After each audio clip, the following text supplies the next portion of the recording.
Baik, Shalom, selamat pagi.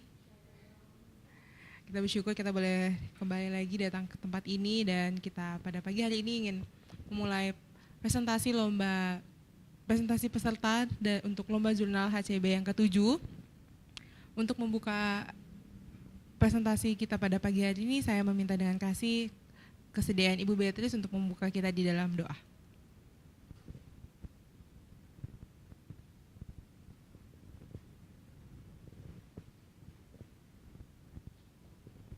Mari kita berdoa sebelum kita mulai kegiatan ini. Bapa di surga, kami bersyukur dan berterima kasih karena pertolongan-Mu, penyertaan-Mu, perlindungan-Mu, kami boleh ada di sini pada pagi hari ini, di mana kami akan mengikuti suatu lomba menulis artikel jurnal. Kami berdoa Tuhan supaya kegiatan pagi hari ini boleh diberkati oleh Tuhan, berjalan dengan lancar, sehingga baik mereka yang akan presentasi maupun mereka yang akan menjadi penilai atau juri, dan kami semua yang hadir di sini boleh melakukan apa yang menjadi tugas kami dengan baik, menyelesaikannya dengan baik, semua untuk kemuliaan bagi Tuhan saja. Berkati setiap fasilitas yang kami gunakan dan itu semua boleh berfungsi, dan kami berdoa juga supaya melalui kegiatan ini ada hal yang berguna, yang bermanfaat untuk kami dapatkan, untuk mendorong mahasiswa kami di tempat ini, supaya mereka memiliki keterampilan untuk menulis dan bisa mengeluarkan ide-ide kritis mereka untuk menghasilkan karya yang luar biasa untuk kemuliaan Tuhan. Terima kasih Bapa, kami serahkan waktu ini ke dalam tangan-Mu, biarlah Tuhan memberkati. Dalam nama Yesus kami berdoa, amin.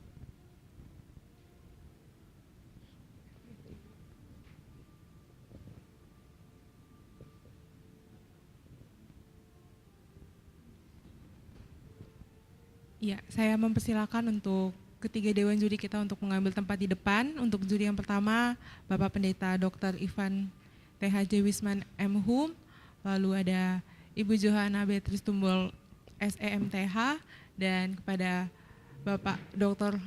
Hengki Wijaya MTH.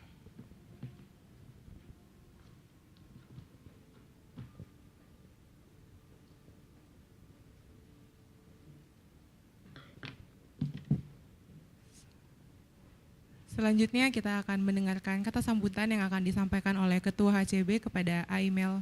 Dipersilakan.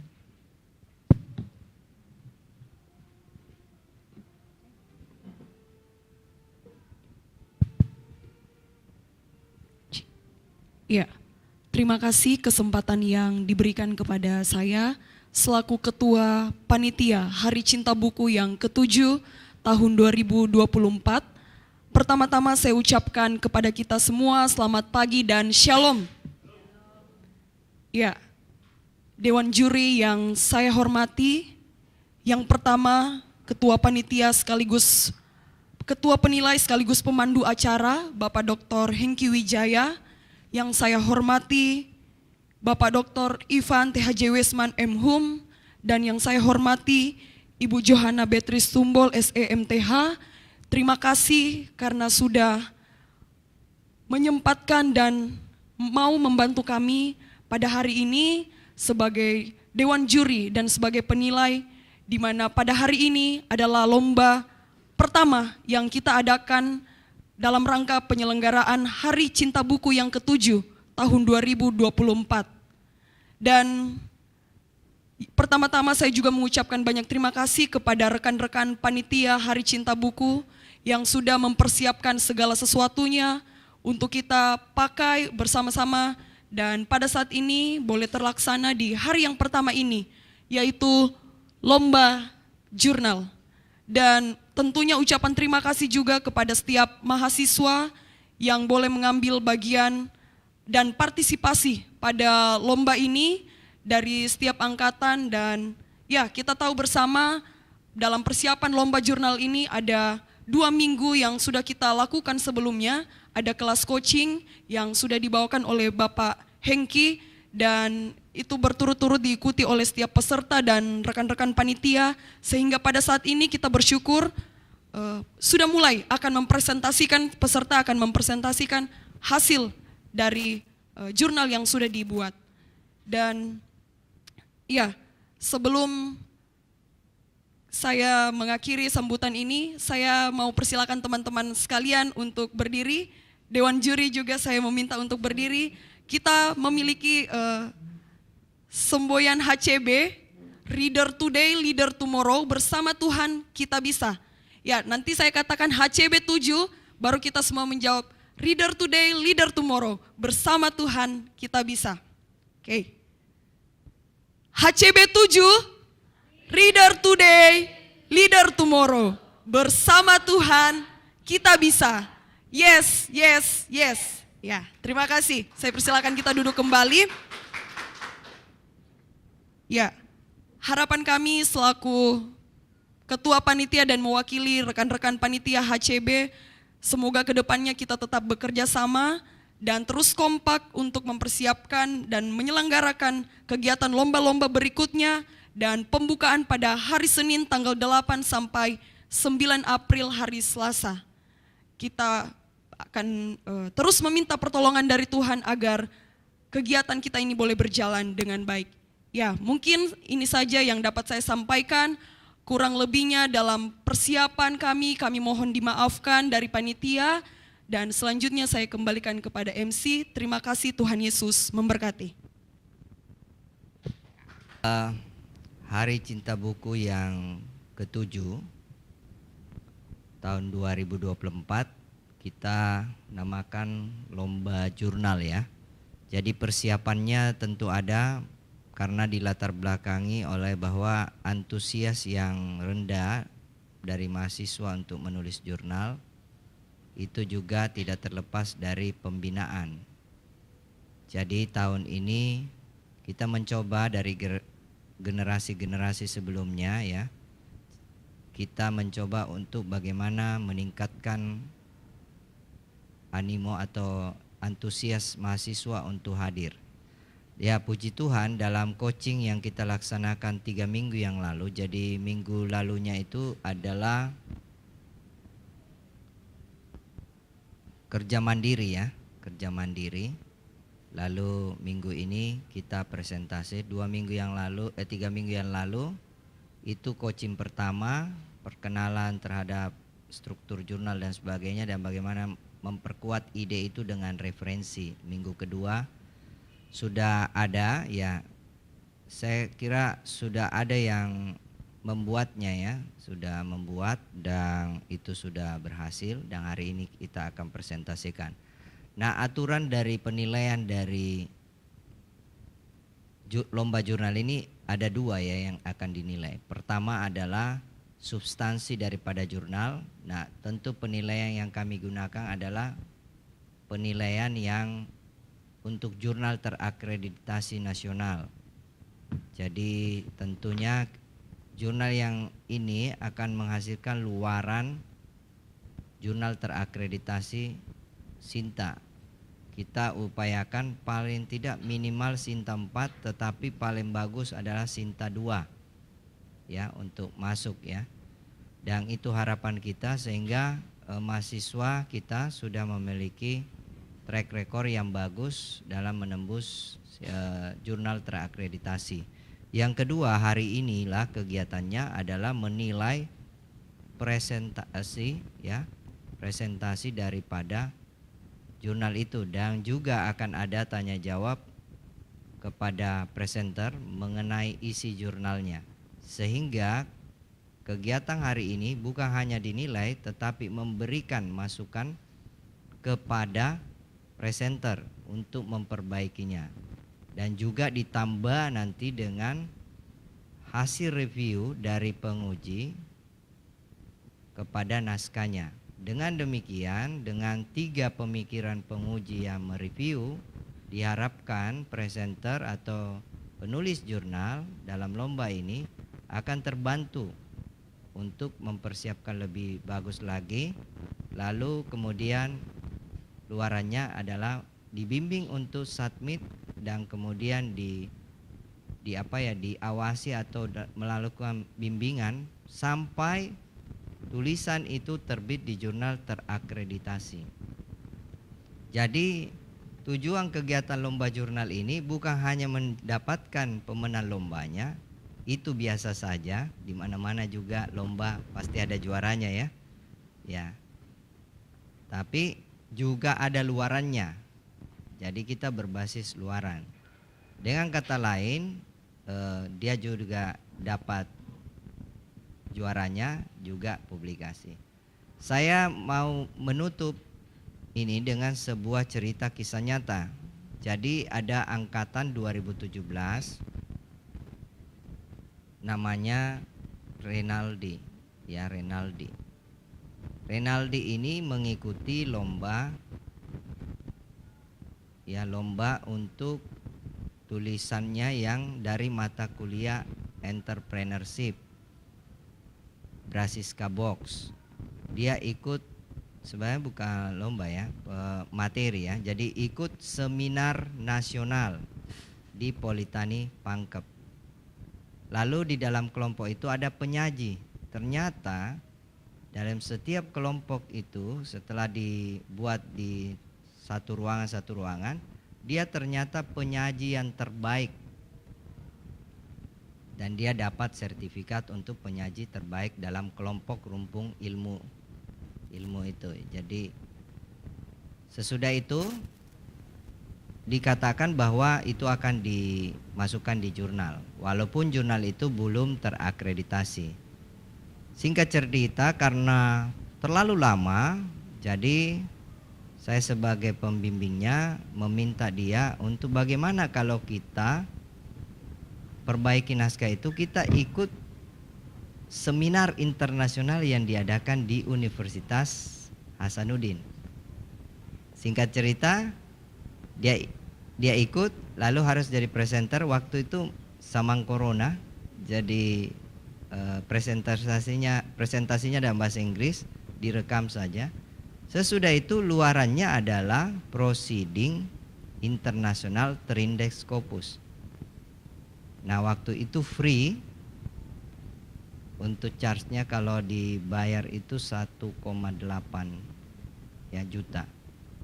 Puji Tuhan, itu terbit di tahun 2020 Terindex Scopus.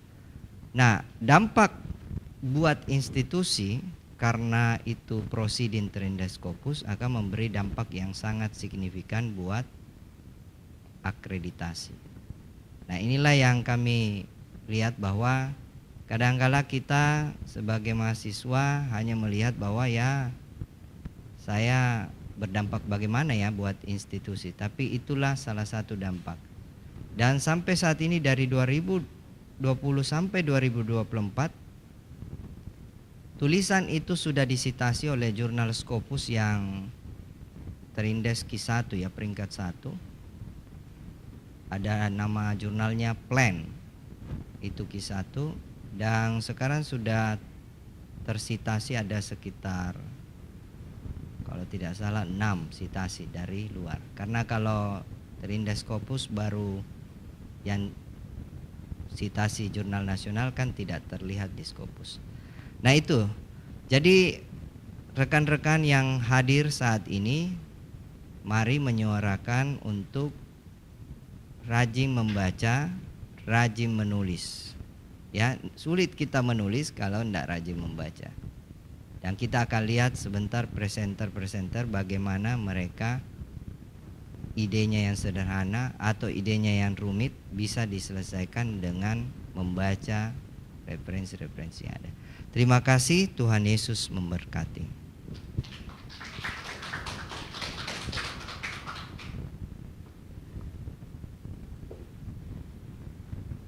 Ya, baik, kita akan langsung masuk ke dalam presentasi kita pada pagi hari ini. Untuk presenter yang pertama yaitu ada Andi Prastasi. Saya persilakan untuk maju ke depan.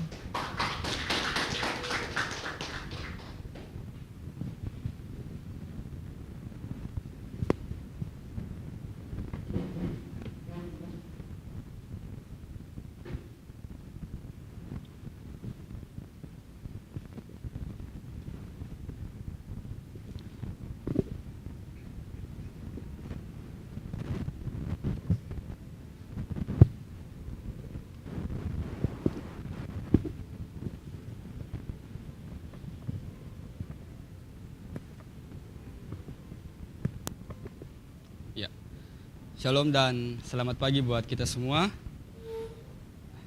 Yang saya hormati tim penilai dan tim penguji yang telah hadir di tengah-tengah kita dan siap untuk menilai setiap presenter pada pagi hari ini. Yang saya hormati segenap panitia Hari Cinta Buku yang ke-7 yang telah bekerja keras untuk mempersiapkan kegiatan ini dan juga semua yang hadir di ruangan ini tanpa terkecuali. Nama saya Andi Prasasa Putra.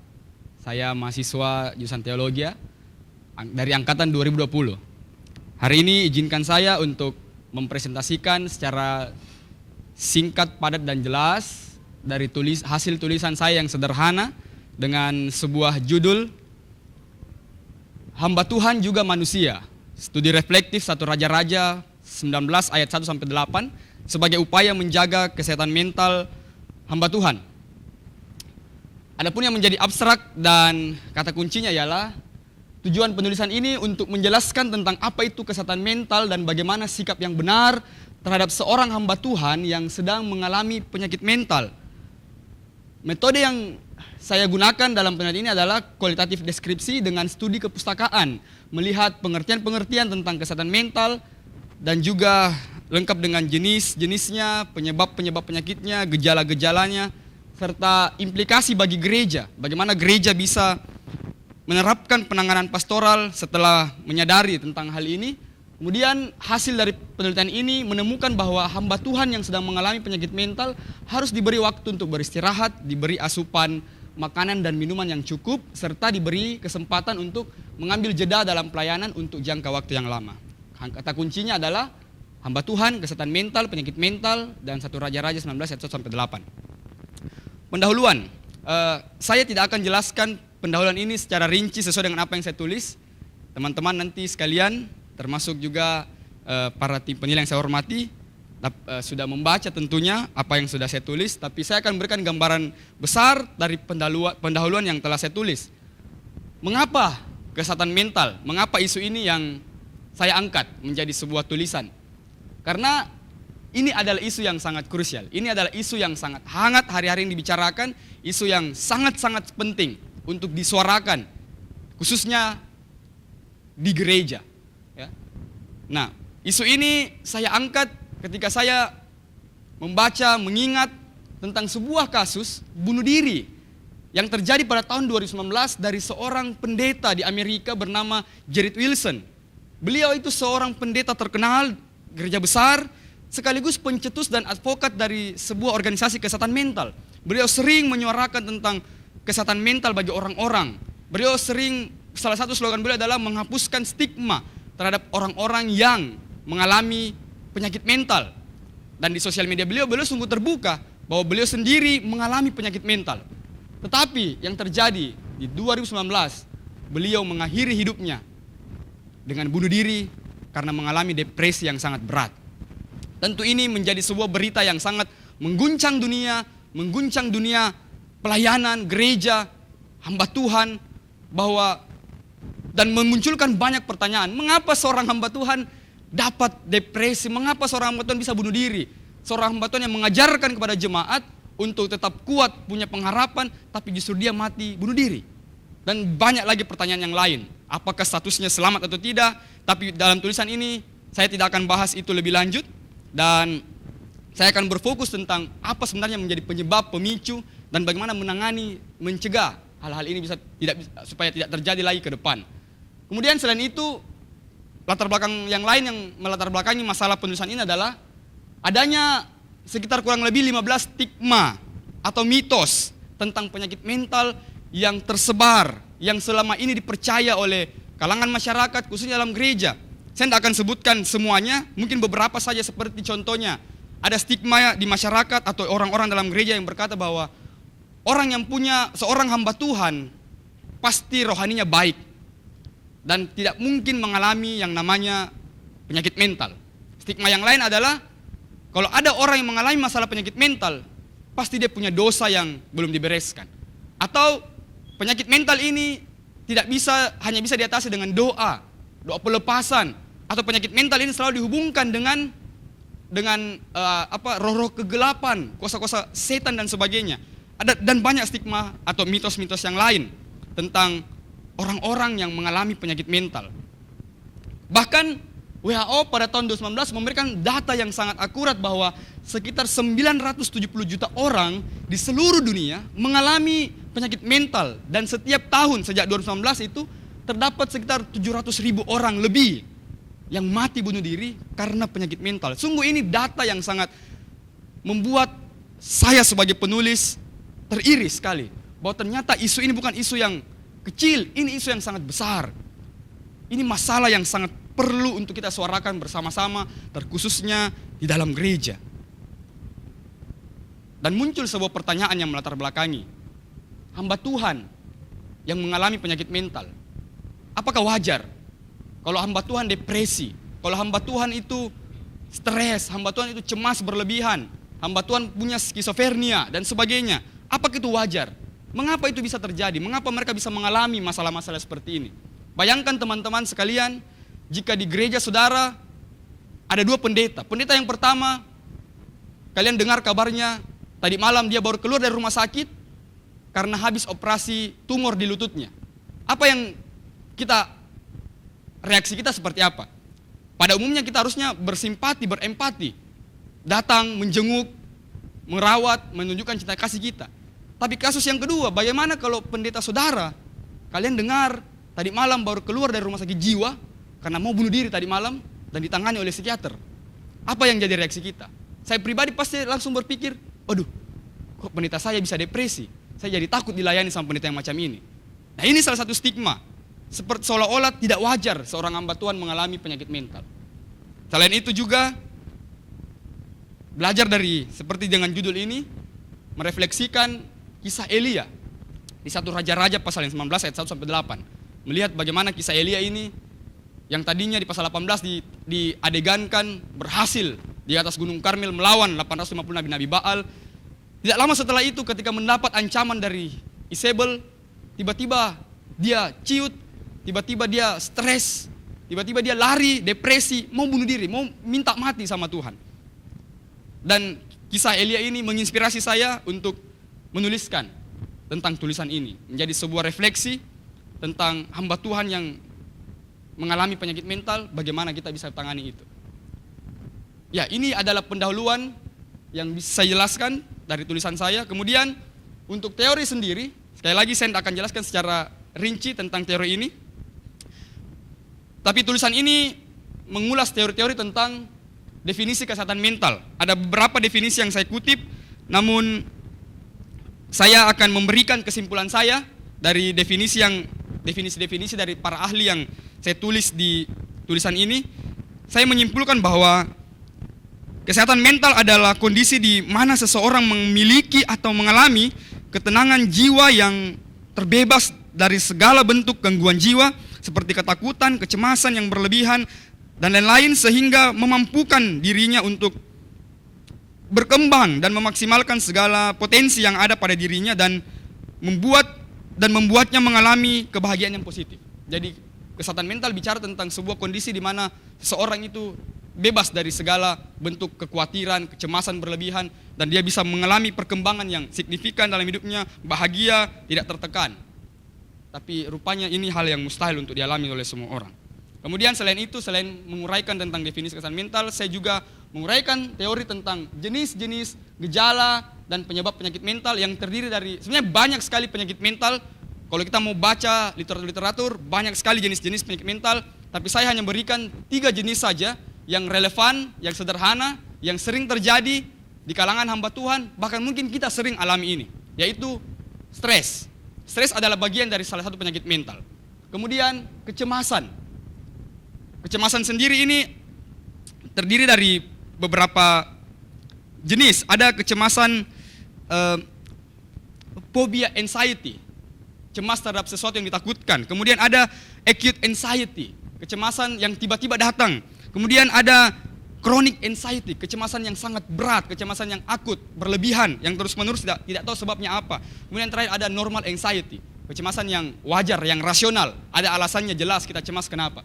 Kemudian yang ketiga adalah depresi. Nah ini biasanya jadi puncak dari sebuah penyakit mental, depresi, dan depresi pun punya berbagai jenis, berbagai macam. Dan depresi yang paling akut adalah depresi yang bisa menyebabkan orang menginginkan kematian dengan bunuh diri. Dan banyak, salah tadi di pendahuluan, Pendeta Jared Wilson mengalami depresi yang berat bertahun-tahun dan akhirnya mengakhiri hidupnya dengan bunuh diri. Ini teori-teori yang saya tulis di tulisan saya. Kemudian metode penelitian yang saya gunakan adalah kualitatif deskriptif dengan menggunakan kajian kepustakaan melalui buku-buku, jurnal-jurnal online, artikel online, lalu diramu dengan sistematis setelah melalui tahapan observasi. Selain itu, saya lakukan juga analisis sederhana dari teks 1 Raja-Raja 19 ayat 1 sampai 8 untuk menemukan implikasi praktis tentang penanganan pastoral terhadap hamba Tuhan yang mengalami penyakit mental. Hasil dan pembahasannya adalah menemukan langkah-langkah penanganan pastoral yang dapat dilakukan gereja terhadap hamba Tuhan yang mengalami penyakit mental. Adapun langkah-langkah itu saya ringkas menjadi 4 bagian. Yang pertama, dimulai dengan membangun pemahaman benar tentang realita dari penderita penyakit mental. Hasilnya yang saya temukan adalah gereja untuk mulai menyuarakan tentang kesehatan mental, untuk mulai menyuarakan kepedulian terhadap kesehatan mental, mereka harus pertama-tama menyadari tentang realita penderita penyakit mental. Bahwa penyakit mental ini adalah sebuah penyakit, titik. Bukan abnormal, bukan hal yang aneh, bukan aib, bukan dan semacamnya. Ini adalah penyakit yang tidak ada bedanya dengan penyakit fisik. Sama. Dan semua orang layak mendapat perhatian yang sama. Dan yang kedua, dari teks 1 Raja-Raja ini, saya temukan di ayat 5 dan 6 bahwa seorang hamba Tuhan yang mengalami masalah kesehatan mental itu perlu diberi kesempatan untuk beristirahat. Diberikan kesempatan untuk beristirahat. Nanti kita baca di sana bagaimana Tuhan dengan malaikatnya memberi kesempatan bagi Elia untuk tidur di situ. Waktu dia lagi dalam pelarian. Yang kedua di ayat 5b dan sampai ayat 7, saya temukan bahwa jika ada hamba Tuhan yang mengalami masalah penyakit mental, maka gereja perlu memenuhi asupan makanan yang cukup. Menarik waktu Elia sedang meminta untuk mati, dia bilang, Tuhan saya mau mati saja, saya tidak berguna lagi. Tiba-tiba Tuhan datang lewat malaikatnya, kasih dia sepotong roti bakar dan sekendi air. Elia minta mati, tapi Tuhan kasih dia kehidupan. Kasih dia makanan dan minuman. Tindakan yang sederhana, memberi makanan dan minuman. Ternyata penyakit mental itu sangat berefek, berdampak pada masalah fisik. Jadi ketika kita bisa menjaga kesehatan fisik kita, mental kita juga bisa dapat terjaga. Makanya asupan makanan yang cukup dan bergizi tentunya itu perlu disediakan. Jadi gereja ketika ada hamba Tuhan yang mengalami penyakit mental, jangan hanya kasih nasihat, doa, tapi sediakan makanan yang cukup bagi mereka. Yang selanjutnya, ketika ada hamba Tuhan yang mengalami penyakit mental, di ayat 8 saya temukan, gereja perlu menyediakan waktu jeda, waktu sabatikal, waktu retreat bagi mereka dalam jangka yang lama. Elia diberikan waktu jeda untuk tidak bersentuhan dengan pelayanan selama kurang lebih 40 hari 40 malam dalam perjalanan panjang menuju ke Gunung Horeb. Jadi ini adalah hasil dan pembahasan yang saya temukan dalam penelitian ini. Untuk kesimpulan, tidak ada hamba Tuhan yang kebal dengan masalah, seberapa rohani pun kehidupannya. Seperti Elia, di balik keberhasilan seorang hamba Tuhan, tersembunyi kerapuhan-kerapuhan yang dapat memicu penyakit mental. Dalam situasi ini, hamba Tuhan sebagai penderita tidak boleh diam dan memendam sendirian. Ia harus belajar terbuka dan mengakuinya agar dapat dipulihkan. Karena kalau tidak mengaku, tidak bisa dipulihkan. Harus mengaku bahwa dia mengalami kerapuhan, penyakit mental. Selain itu, gereja sebagai pendukung tidak boleh memiliki stigma apapun tentang penyakit mental. Ketika ada hamba Tuhan dalam gerejanya mengalami penyakit mental, tolong stigma itu dihapuskan. Apapun stigma itu. Terkhususnya ada beberapa stigma yang saya tuliskan tadi di bagian pendahuluan. Stigma demikian tidak boleh lagi ada dalam gereja. Tidak boleh menyepelekan kesehatan mental, penyakit mental. Oh, dia cuma stres biasa, dia cuma cemas. Jangan. Harus dipedulikan.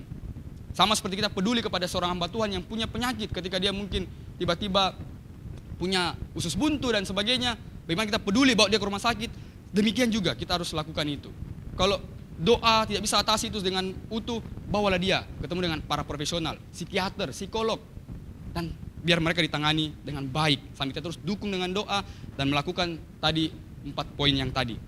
Kemudian gereja juga harus selalu siap memberikan dukungan yang cepat dan nyata. Jangan lambat-lambat, jangan menunggu lama-lama kepada hamba Tuhan yang mengalami penyakit mental. Jadi, bagi hamba-hamba Tuhan yang mengalami masalah penyakit mental, tolonglah mereka dan jangan hakimi mereka, sebab hamba Tuhan juga manusia.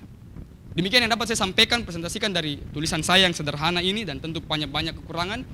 Kurang dalamnya mau dimaafkan. Pada tim penilai, tim juri, saya persilahkan untuk memberikan komentar, masukan, pendapat, dan sebagainya. Terima kasih.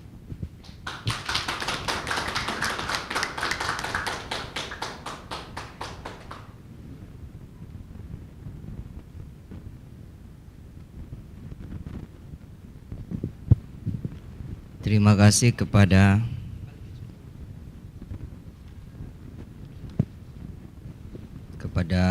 presenter bernama Adi Prasetya.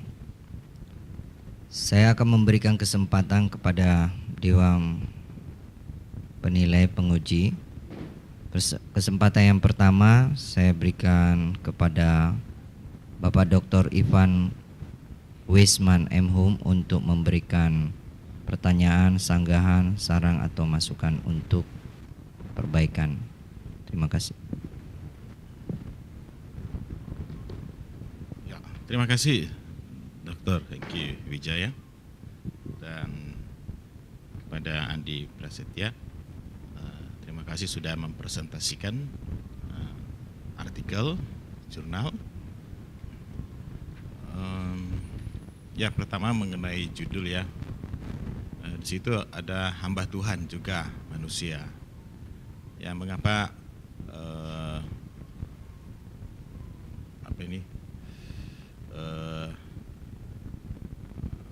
variabel ini ada ya, sementara pembahasannya tidak nampak ya dalam pembahasan ya, kurang secara jelas ya. Membahas hamba Tuhan juga manusia. Silakan bisa dijelaskan. Baik Pak, terima kasih buat pertanyaan yang diberikan dari penguji pertama. Jadi variabel yang pertama, hamba Tuhan juga manusia, ini menjadi sebuah kesimpulan yang saya tuliskan, bahwa dari semua yang saya tuliskan di bagi pendahuluan,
Ya, di situ disebutkan kesehatan mental dapat menjadi penyebab terjadinya bunuh diri ya.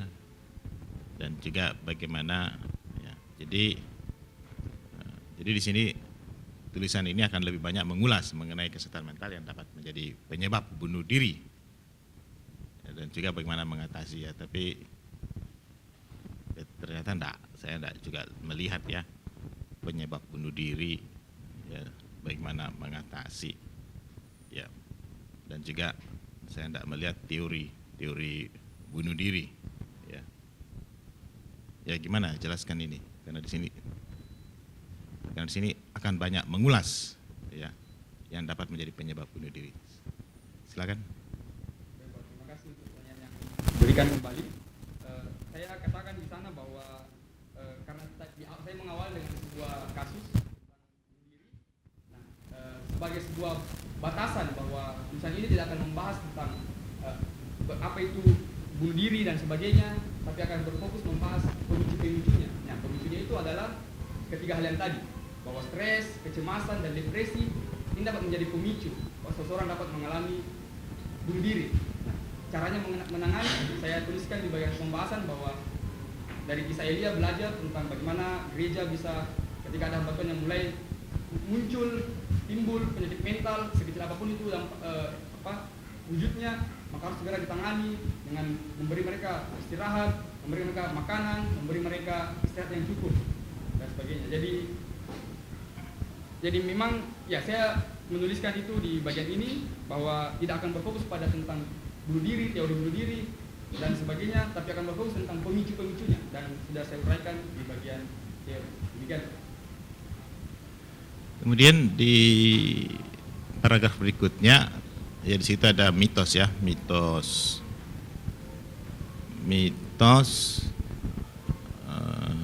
ya. Tapi mitosnya itu penyakit mental ya, bukan mitos kesehatan mental ya. Disebutkan 15 stigma mitos kesehatan mental, tapi ketika dibahas tidak penyakit mental yang dibahas, bukan kesehatan mental gitu ya. Lalu kalau lihat mitos-mitos ini dengan hasilnya itu ya perlu jeda, perlu makan, perlu ya, itu sepertinya mendukung mitos-mitos ini juga kalau dilihat bahwa untuk mengatasi perlu istirahat, makan, lalu jeda ya. Sepertinya itu cocok untuk mitos-mitos ini. Gimana itu? Baik Pak, terima kasih buat pertanyaannya. Jadi yang pertama tentang mitos kesehatan mental, ya, saya mengakui bahwa ini satu kata harusnya saya tambahkan tentang masalah kesehatan mental. Dan ya, saya memakai dua istilah ini, masalah kesehatan mental dan penyakit mental sebagai sebuah sinonim, sebagai sebuah kesamaan dari frase ini.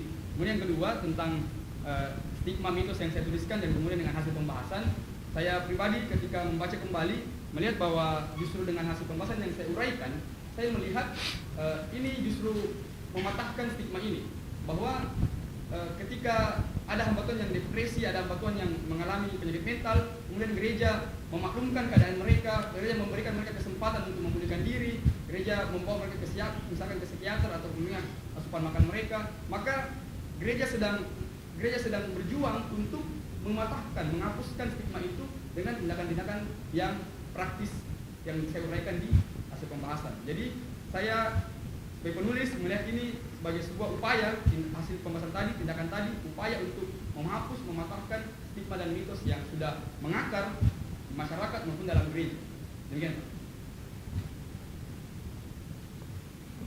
Dalam hasil pembahasan di situ ada definisi kesehatan mental ya. Apakah sama definisi kesehatan mental dengan teori kesehatan mental? Silakan.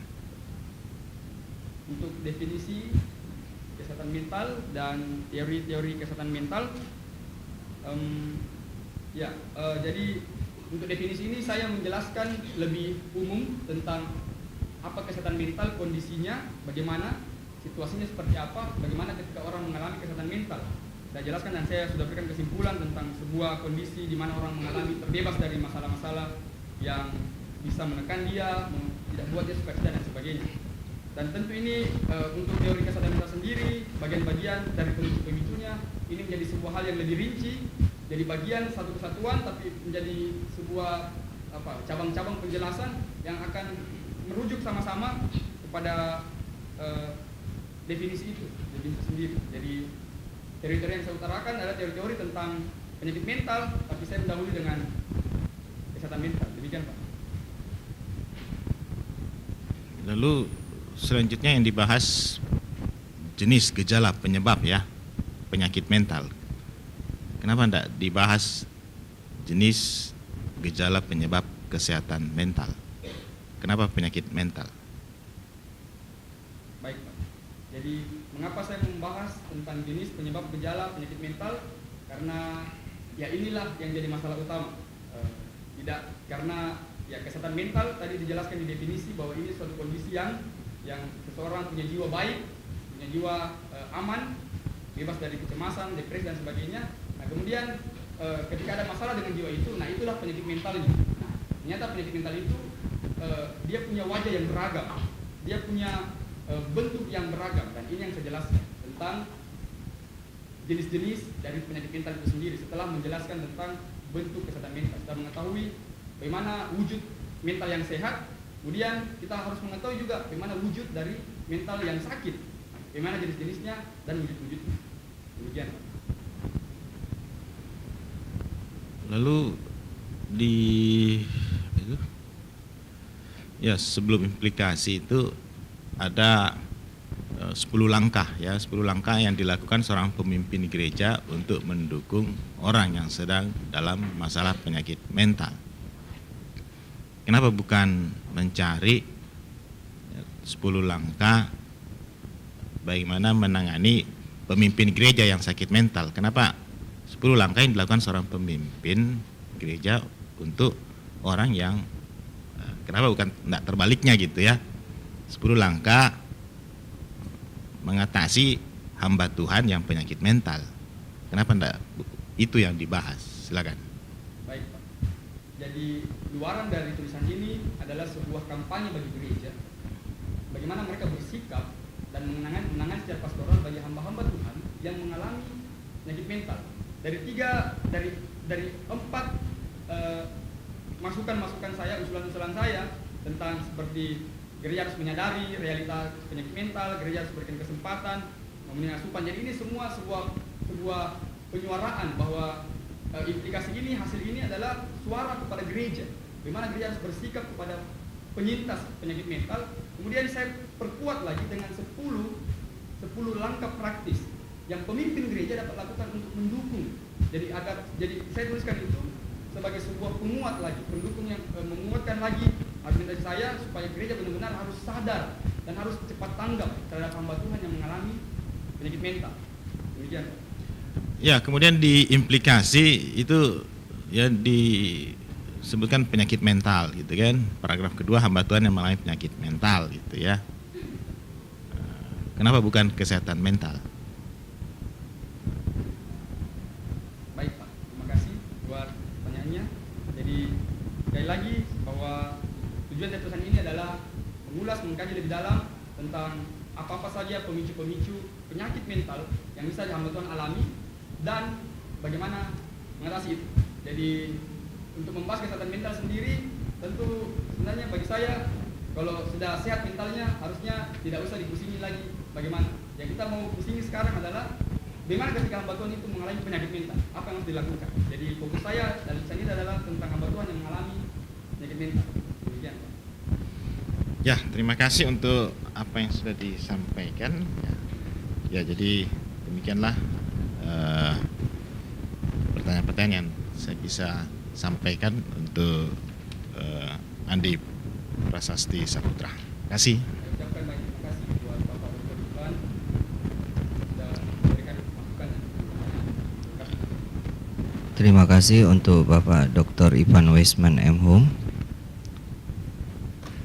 Selain penilaian presentasi ini juga ada penilaian reviewer. Jadi nanti hasil reviewer itu akan dilihat dari 3 perspektif pemikiran dari penguji ya. Selanjutnya kami memberikan kesempatan kepada Ibu Johanna Beatrice Tumbol MTH untuk menyampaikan pertanyaan, nasihat atau juga masukan kritikan. Terima kasih. Baik, terima kasih untuk Pak Hengki sebagai Ketua Dewan Penguji. Apa kabar Andi? Sebelum masuk ruang presentasi ini kabar saya baik-baik saja Bu. Setelah berdiri di depan Bapak Ibu sekalian, kabar saya tidak baik-baik saja. Mental saya terganggu. Kamu membahas kesehatan mental hamba Tuhan, tapi kamu sendiri merasa bagaimana? Ya, Terganggu mentalnya. saya alami bagian ini. Saya stres. Stres, menghadapi ya. presentasi ini. Tapi belum sampai ke depresi kan? Belum sampai Bu. Stres itu kan ada 3 tingkatan, Benar. ada tingkat rendah, sedang, dan tingkat tinggi yang Ya. dinamakan dengan depresi ya. Depresi. Oke, Ibu senang karena dari mahasiswa ST Jeffrey ya, Andi salah satu yang cukup baik untuk menulis artikel ya. Dan ini Andi sudah buktikan dengan mengikuti lomba ini. Ya, memang tidak ada gading yang tidak retak. Justru dari sini kita bukan cuman belajar untuk menghasilkan satu artikel atau tulisan, tetapi juga bagaimana kita bisa berani untuk menyuarakan apa yang menjadi pemikiran kita, ide kita secara lisan ya. Dan ini ada judul hamba Tuhan juga manusia. Ya, seperti Pak Ivan tadi bilang, ini Ibu belum lihat secara jelas apa yang kamu definisikan sebagai hamba Tuhan juga manusia. Apa definisinya? Karena ini ada di judul depan. Silakan Andi. Baik, terima kasih buat pertanyaan yang sudah diberikan. Jadi seperti yang saya jawab dari pertanyaan Bapak Dr. Ivan, bahwa variabel pertama ini hamba Tuhan juga manusia, jadi sebuah kalimat menyimpulkan tentang masalah-masalah yang terjadi oleh hamba-hamba Tuhan yang mengalami penyakit mental, bahwa mereka yang alami penyakit mental ternyata adalah sebuah hal yang wajar dan menandakan bahwa mereka juga manusia biasa yang rapuh, yang juga punya masalah-masalah dan dapat memicu, masalah itu dapat memicu mental mereka itu bisa sakit.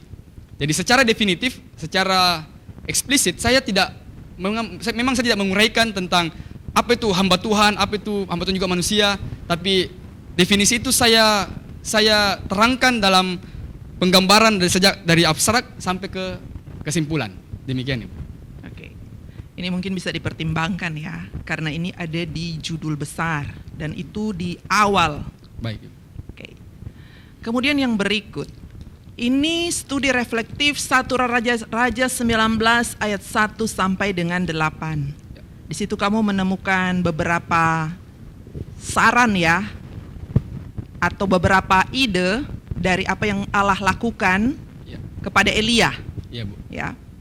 Nah, apa beda tulisan ini dari tulisan yang kamu sitasi yang menulis juga hal yang sama dari 1 Raja-Raja 19 ayat 1 sampai 8 yang ada di referensimu?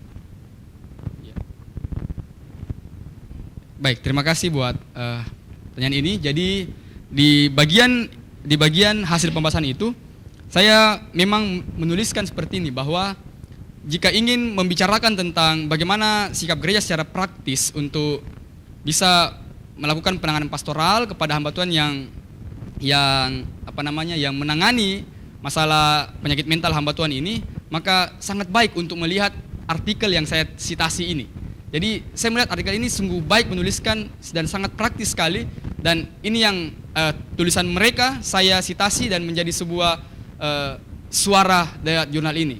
Dan saya mengakui bahwa kesimpulan saya pribadi, saya memang belum masukkan dalam itu, karena sungguh dengan apa yang artikel yang saya sitasi itu telah tuliskan, saya merasa wah ini sudah cukup untuk jadi sebuah suara yang sederhana, suara yang kecil untuk disuarakan kepada gereja. Demikian. Oke, jadi di sini Andi sebagai penyalur atau apa istilahnya itu, penyambung gitu ya, Penyambung. untuk menyuarakan apa yang sudah disuarakan lebih dulu. Terus apa kebaruan dari tulisan ini, karena Ibu melihat bahwa sudah banyak orang yang menulis mengenai kesehatan mental. Apa kebaruan dari tulisanmu ini? Apa novelty-nya? Ya. Saya melihat bahwa kebaruan dari tulisan ini adalah memang banyak orang yang sudah tulis tentang kesehatan mental, tapi saya mendapati masih sedikit artikel jurnal yang tulis tentang masalah penyakit mental yang fokus kepada hamba Tuhannya.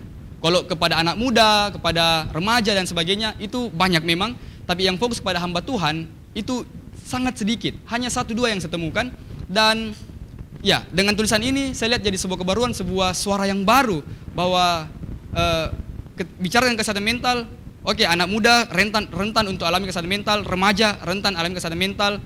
Tapi mari kita bicara tentang hal yang lebih tinggi.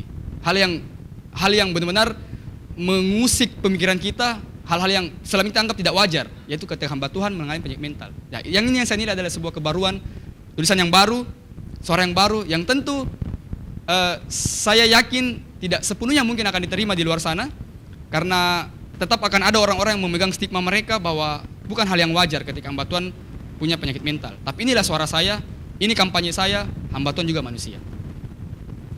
Demikian. Oke. Nah, dari artikel ini kan metodenya kan adalah metode deskriptif ya, kualitatif deskriptif ya, berarti mengkaji literatur-literatur. Nah, literatur-literatur yang Andi kaji itu ada berapa? Karena ini penelitian literatur, ada berapa yang Andi teliti? Kurang lebih 23 atau 24 literatur.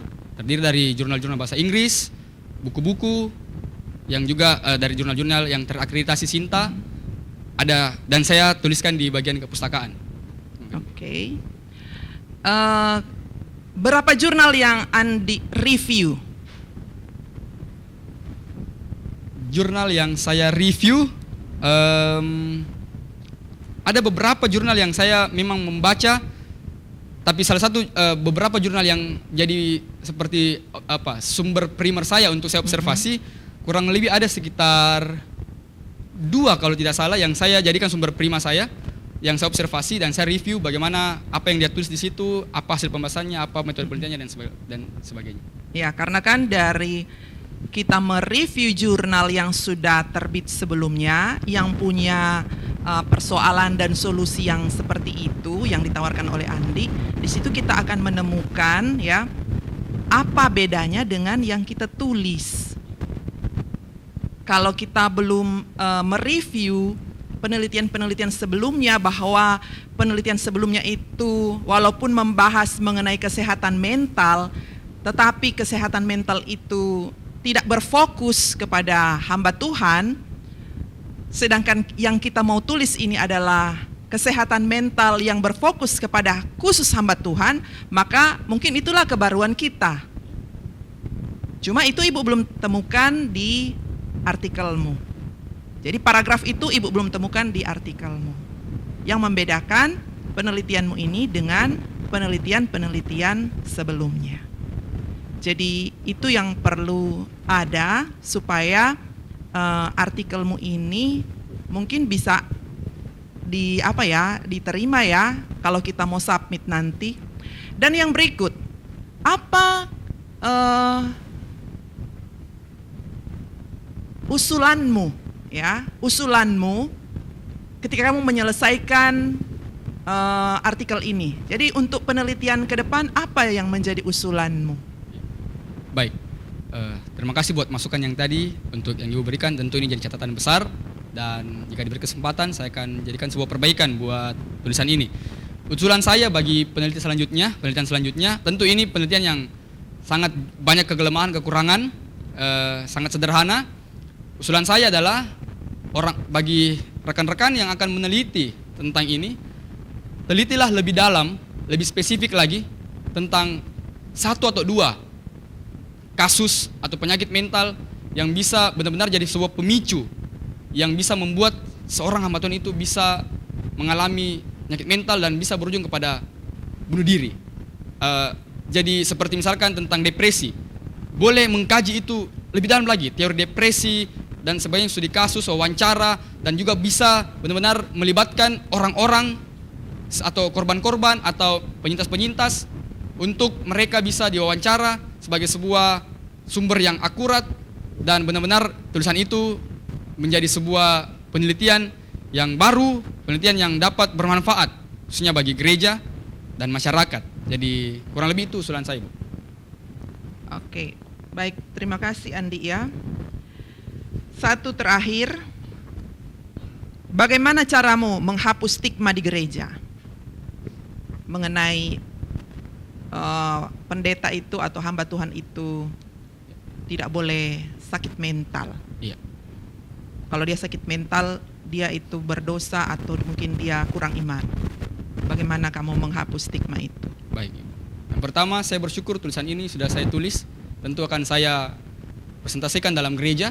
Dan yang kedua, saya akan mengusulkan kepada pemimpin gereja, pimpinan gereja untuk melakukan, mengambil satu waktu tertentu, satu hari tertentu dalam sebulan atau dalam seminggu atau dalam 1 tahun kita ambil hari tertentu untuk didedikasikan membicarakan khusus tentang kesehatan mental, dan kita mengundang pembicara-pembicara yang profesional untuk membicarakan tentang isu ini, sehingga jadi sebuah upaya menyadarkan jemaat, menyadarkan gereja bahwa selama ini mungkin mereka punya stigma, dan ternyata stigma itu adalah keliru dan mereka harus hapuskan stigma itu. Jadi gereja, cara saya adalah meminta pada gereja untuk dedikasikan 1 hari dalam sebulan misalkan untuk fokus membicarakan tentang kesehatan mental ini, dan juga mengusulkan tentang membuat ibadah yang fokus untuk menyuarakan tentang kesehatan mental. Jadi kita beribadah dan fokus kita dalam ibadah itu adalah bagaimana melayani orang-orang yang punya kesehatan mental. Mulai dari khotbah, puji-pujian, semua alur ibadah itu didedikasikan khusus untuk orang-orang yang punya masalah kesehatan mental. Kemudian kita buat aktivitas-aktivitas yang kreatif untuk sebagai sebuah kampanye say no to stigma terhadap penyintas kesehatan mental. Demikian usulan saya yang saya bisa lakukan dalam gereja. Baik, terima kasih Andi. Silakan saya kembalikan ke Pak Terima kasih Hengki. buat Ibu Beatrice buat pertanyaan dan masukannya, Tuhan berkati. Terima kasih untuk Ibu Yohana Beatrice Tumbul MTH. Ya, jadi saya mendengar dan menyimak dengan baik dari kedua tim penguji dengan judul ya. Dalam jurnal itu judul sebenarnya bagian yang terakhir. Jadi kalau presenter ini terjebak dengan judulnya dan mau menuntaskan itu, karena ini ya terkesan memang bahwa ini seperti orasi ilmiah ya, tidak terlalu mirip dengan akademik yang jurnal memang mau tentukan.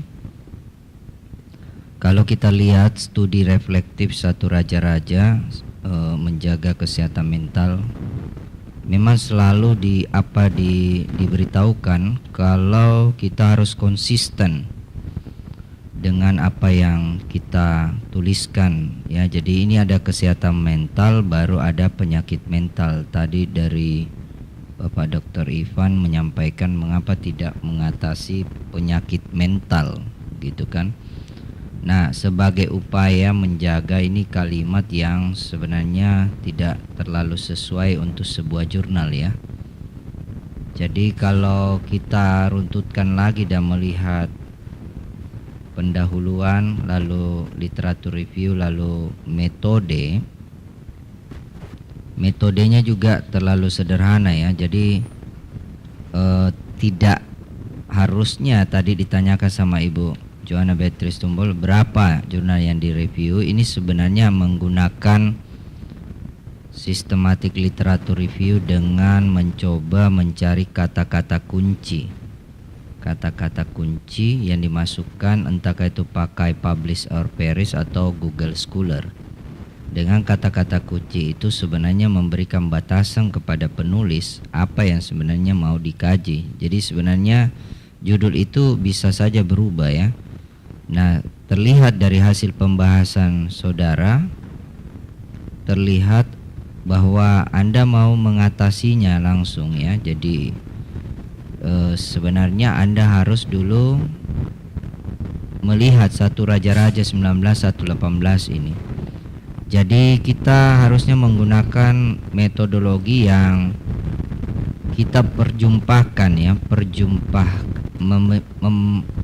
menyatukan ya kesehatan mental itu yang dari keilmuan psikologi, lalu kemudian satunya biblika atau teologi daripada refleksi satu Raja-Raja. Jadi diperjumpakan lalu mendapatkan sebuah irisan, dan irisan itulah yang akan menjadi fokus dari presenter atau penulis untuk menjadi solusi. Karena terlalu luas juga Anda membawa kepada mitos, lalu kemudian di pendahuluan. Jadi di pendahuluan juga harus mengerucut.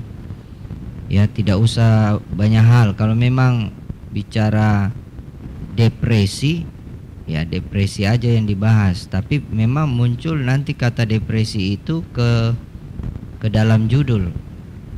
Kalau memang kesehatan mental, berarti kesehatan mental aja yang dibahas di pendahuluan. Tidak usah penyakit mental, walaupun ada nyerempet sedikit. Tapi terkesan tadi memang dari review dari Bapak Dr. Ivan Weisman bahwa Anda lebih banyak menggunakan penyakit mental. Nah, ini ya.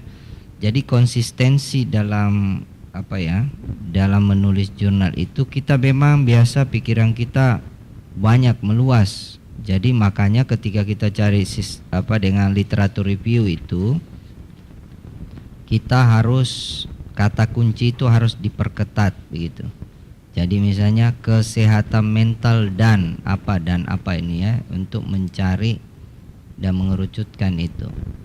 Nah, saudara sudah memikirkan bagaimana kesimpulannya. Ya, memang bisa saja dari kesimpulan, kan biasanya kalau kita masukkan itu abstrak saja dimasukkan ya.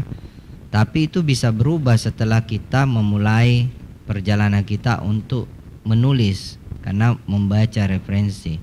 Nah, di sini biasa menjadi kelemahan dari penulis karena dia membuat judul dan dia terjebak dengan judulnya. Ini yang harus saya selesaikan. Tidak harus, kita baca referensi, ya, referensi lalu kita perjumpakan itu dengan referensi kesehatan mental kalau memang itu yang Anda mau katakan. Tapi kalau ternyata Anda bilang penyakit mental, ya berarti gunakan penyakit mental. Jadi metode ini harus direvisi karena terlalu umum. Kita tidak tahu bagaimana langkah-langkahnya Anda membangun itu, sehingga Anda akhirnya banyak ya kemana-mana gitu ya. Ya, pembahasan Anda buat kerangka pikirnya, tetapi itu kan juga mempengaruhi metode. Nanti setelah metode itu Anda baru tahu dari referensi-referensi yang Anda dapatkan, Anda belajar, karena ini kualitatif ya. Anda belajar dari referensi sebelumnya, penelitian sebelumnya tentang kesehatan mental dan juga tentang satu raja-raja yang dihubungkan dengan misalnya psikologi, misalnya kita dapat seperti itu. Barulah Anda melihat di mana celah yang Anda bisa manfaatkan untuk itu kebaruan. Nah, itulah irisan itu, irisan dua keilmuan, psikologi dengan teologi atau biblika.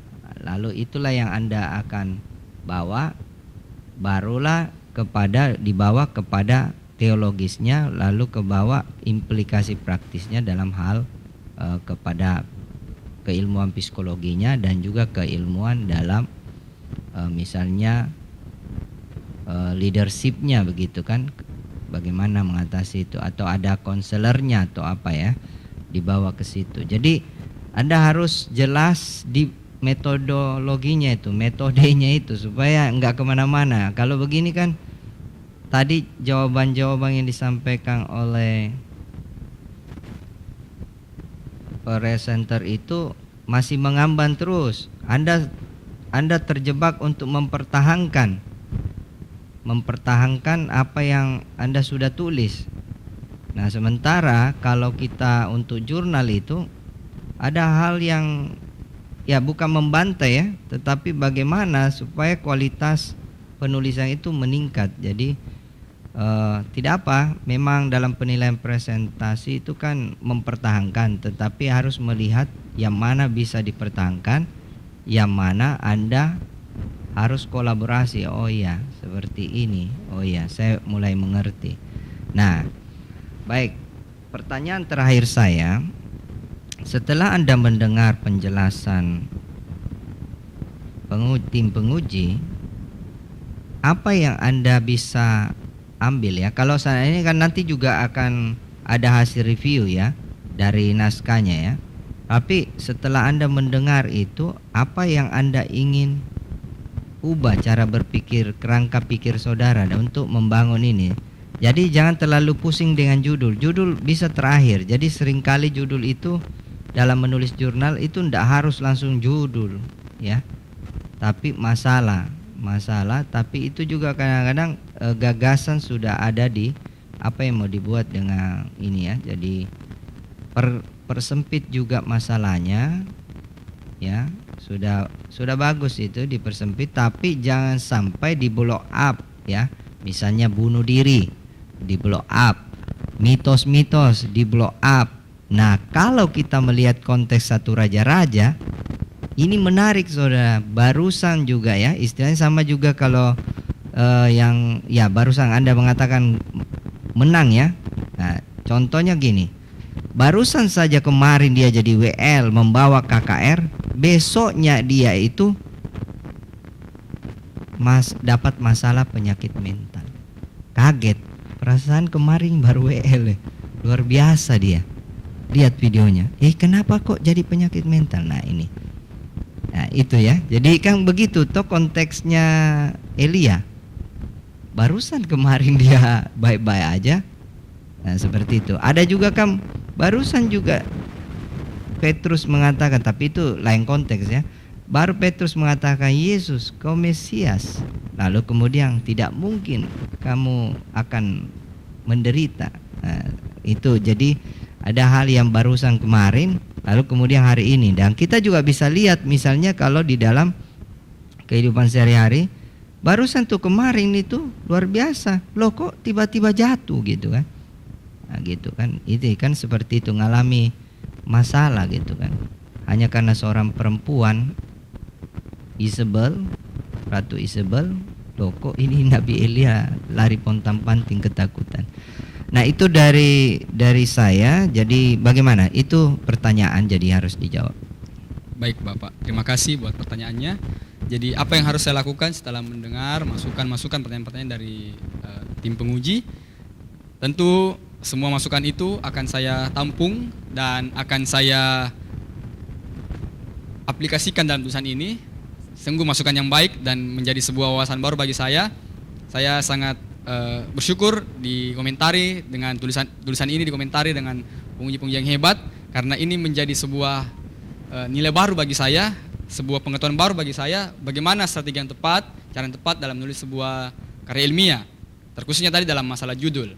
Tadi komentar-komentar dari Bapak Dr. Ivan itu membuat saya mengerti tentang, oh ternyata demikian. Jadi tentu masukan-masukan dari ketiga penguji akan saya laksanakan dan segera merevisi tulisan ini sesuai dengan arahan dan bimbingan dari penguji, supaya tulisan ini dapat segera nanti bisa diterima ketika disubmit nanti di jurnal yang terakreditasi.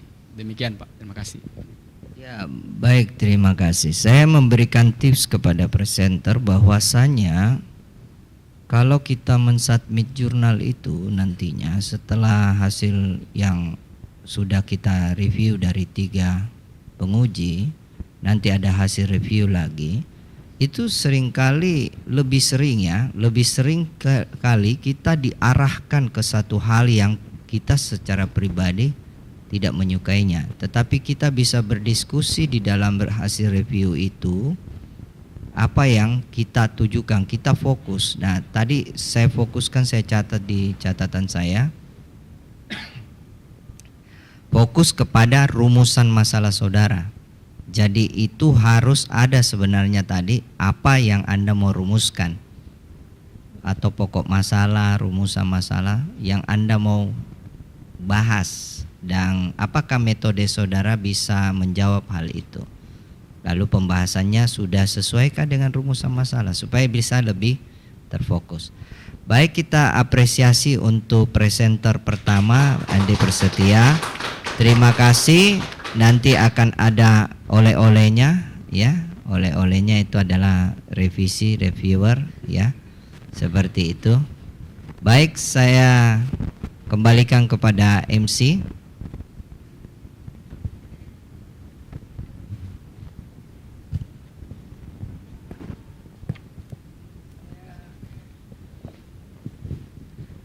Baik, terima Minta kehadiran Ibu Beatrice sebagai pemimpin kita di dalam doa.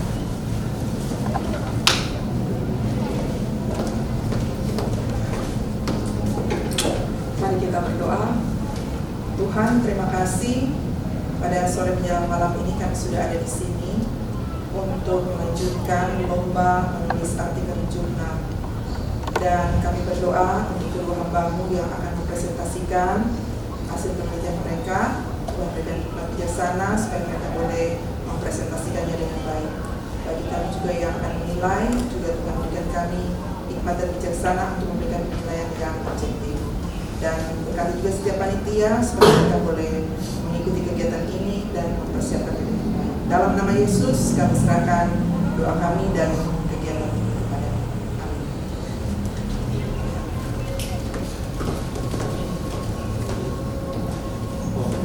Iya baik, jadi yang akan memulai presentasi duluan adalah Eko Saputra, dan di sini waktunya 15 menit dan 10 menit berikutnya akan diberikan langsung oleh pertanyaan oleh kedua penilai kita. Jadi kepada saudara Eko, saya persilakan.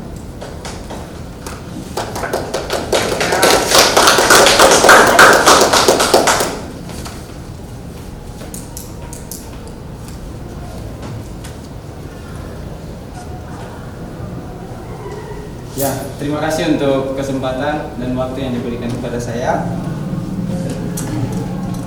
Pelecehan seksual adalah suatu tindakan kejahatan yang bisa merugikan orang lain,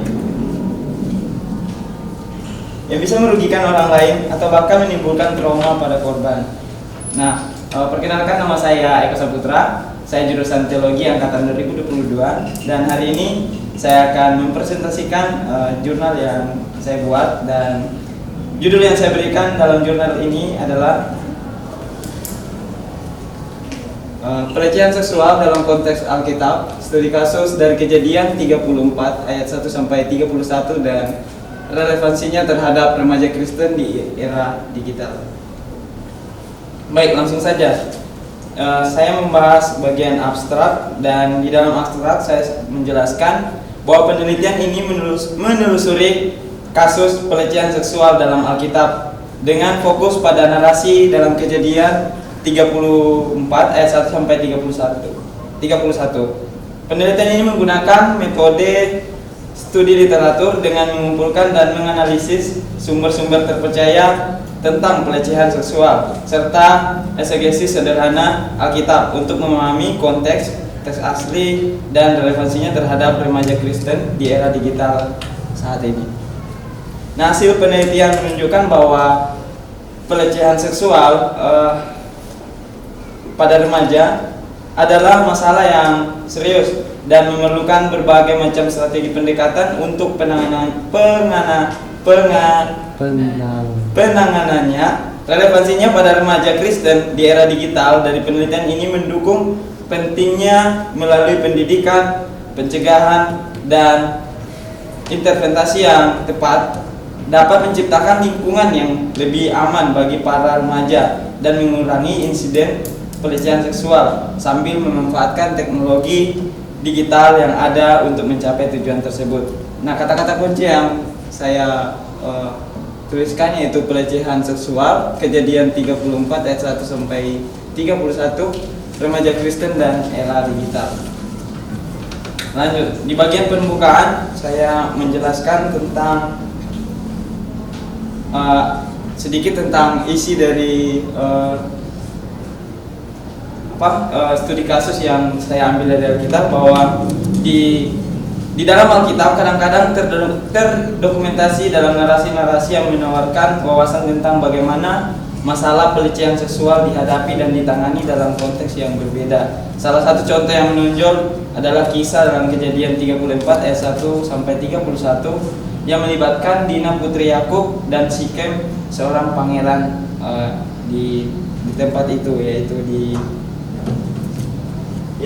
di orang Hewi, raja negeri itu. Jadi dia dari negeri Hewi. Nah, penelitian ini membahas sebuah studi kasus dalam Alkitab tentang seorang wanita muda yang bernama Dina mengalami pelecehan seksual oleh Sikem berdasarkan Kejadian 34 ayat 1 sampai 31. Kasus ini menyoroti salah satu tindakan pelecehan seksual yang sangat mungkin terjadi dalam lingkungan hidup kaum remaja Kristen saat ini. Nah, tujuan penelitian ini menjelaskan tentang pelecehan seksual yang ditemukan dalam Alkitab dan relevansinya terhadap remaja Kristen di era digital. Nah, saya sudah menentukan beberapa literatur review yang saya tuliskan dalam jurnal saya saat ini, yaitu kasus pelecehan seksual pada remaja merupakan masalah yang serius sehingga dapat menimbulkan dampak fisik, psikologis, hingga dampak sosial.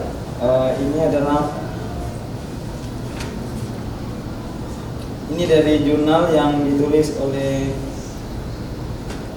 Hayu Ulfaningrum dengan judul Studi Literatur Determinan Perilaku Pencegahan Pelecehan Seksual pada Remaja.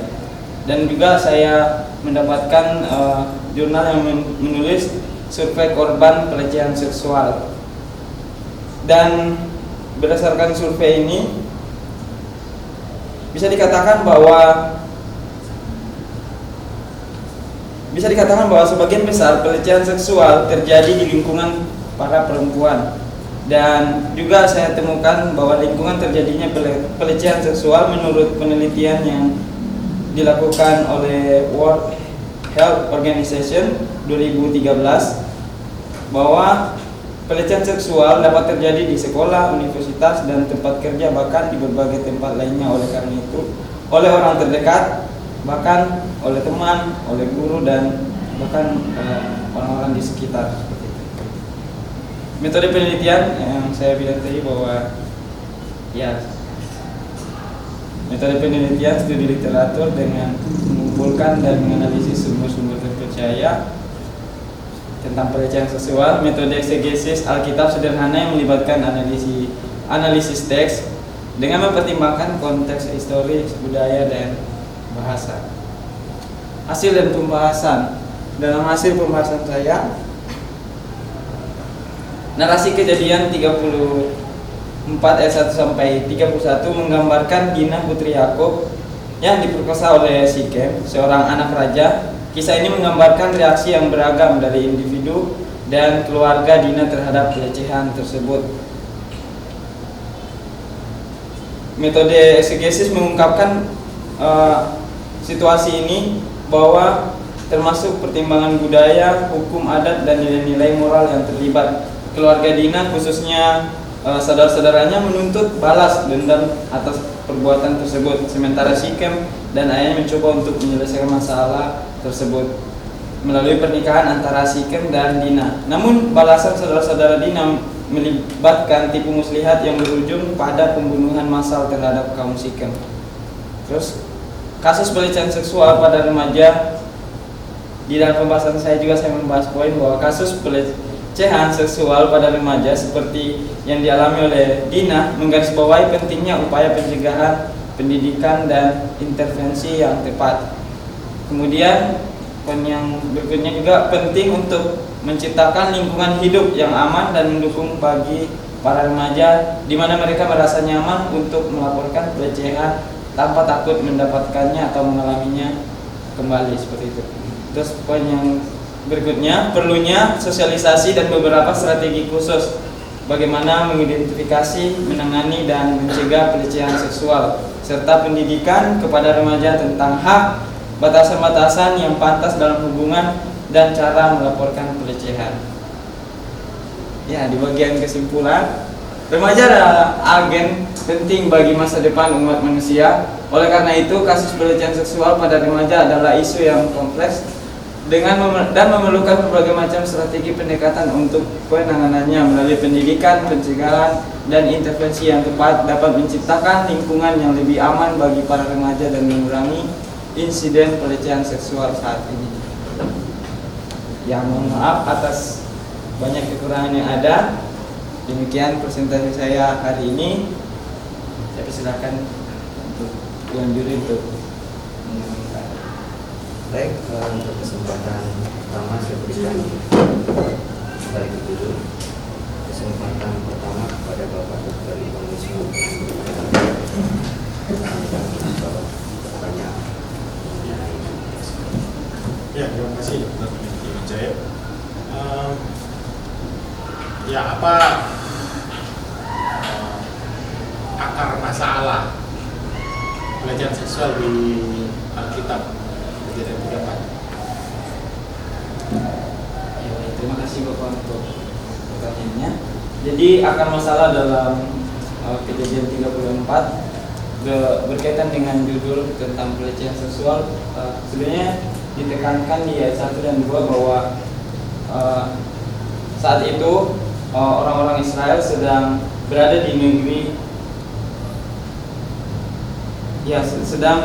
negeri orang Hewi, dan Dina adalah salah satu perempuan yang dilahirkan oleh Lea bagi Yakub, dan pada saat itu Dina sedang keluar rumah itu seperti kayak dia ingin pergi bergaul dengan orang-orang setempat, dengan orang-orang Hewi. Jadi ketika Dina keluar untuk mengunjungi perempuan-perempuan yang ada di negeri di negeri orang Hewi, nah ketika dilihat oleh anak atau pangeran raja setempat atau Sikem, nah ia melarikan Dina, dia mencuri Dina, dan di situ dituliskan bahwa dan diperkosanya seperti itu. Mungkin itu adalah masalahnya.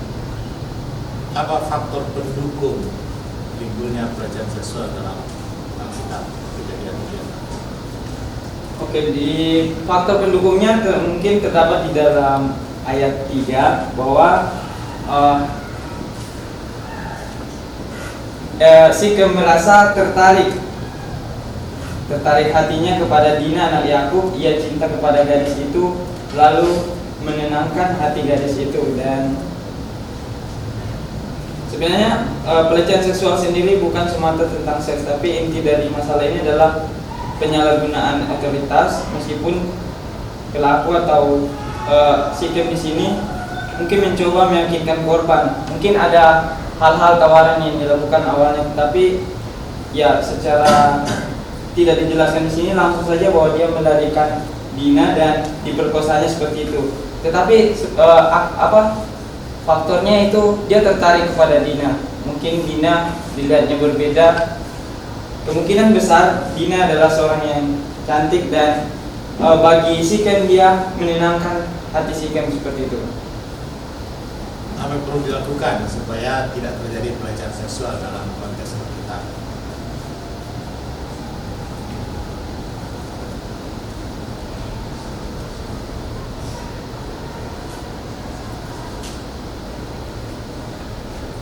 Ya, kalau mengenai konteks Alkitab atau konteks yang saya ambil, kesalahan pertama yang terjadi adalah Dina keluar atau mencoba untuk pergi bergaul dengan perempuan-perempuan itu. Sebenarnya itu adalah bukan masalah yang besar, karena wajar saja sebagai manusia sosial pergi bergaul dengan orang-orang. Tetapi mungkin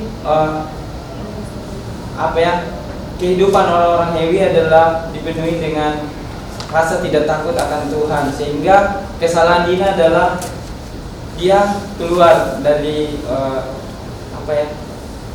mungkin batasan yang seharusnya dia pergi bergaul dengan perempuan-perempuan orang Hewi, sedangkan orang-orang Hewi atau para laki-laki yang ada di Hewi itu tidak takut akan Tuhan.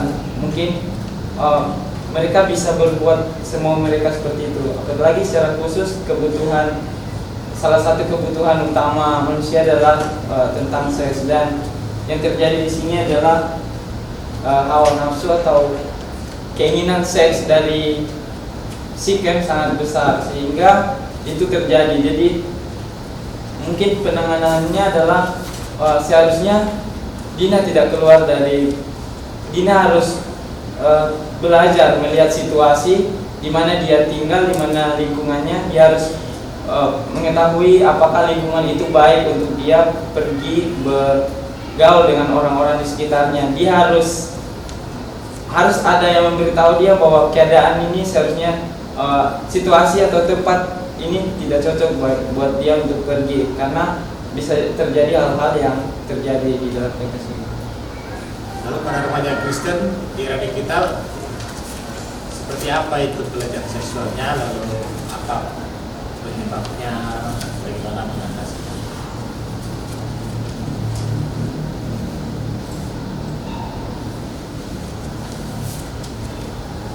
Ya, pelecehan seksual bisa terjadi kepada semua kalangan, baik anak kecil, orang dewasa, remaja, bahkan orang tua. Bahkan di dalam seluruh seluruh lingkungan kehidupan, baik yang beragama apapun itu, secara khusus untuk tidak dapat terhindarkan juga untuk para kaum remaja Kristen untuk mengalami hal demikian. Karena pelecehan seksual memiliki banyak bentuk, tetapi sesuai dengan konteks ini mungkin ini adalah salah satu bentuk pelecehan yang cukup parah, di mana sampai terjadi pemerkosaan seperti itu. Jadi relevansinya buat terhadap remaja Kristen di era digital adalah, ya kembali lagi juga, kita hidup di zaman digital yang sebenarnya saat ini pelecehan seksual dapat terjadi melalui bidang teknologi yang ada saat ini, melalui mungkin pesan-pesan media informasi. Pelecehan seksual dapat terjadi di kalangan remaja Kristen. Tetapi kalau pelecehan seksual, relevansi dari studi kasus dalam Kejadian 34 ayat 1 sampai 31 terhadap remaja Kristen masa kini, remaja Kristen di era digital saat ini adalah remaja Kristen harus mengetahui bahaya yang dapat terjadi ketika salah menggunakan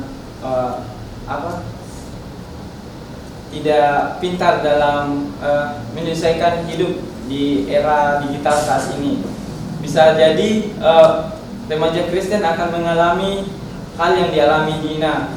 Mungkin di sosial media dia bisa tebar-tebar pesona dan sebagainya, sehingga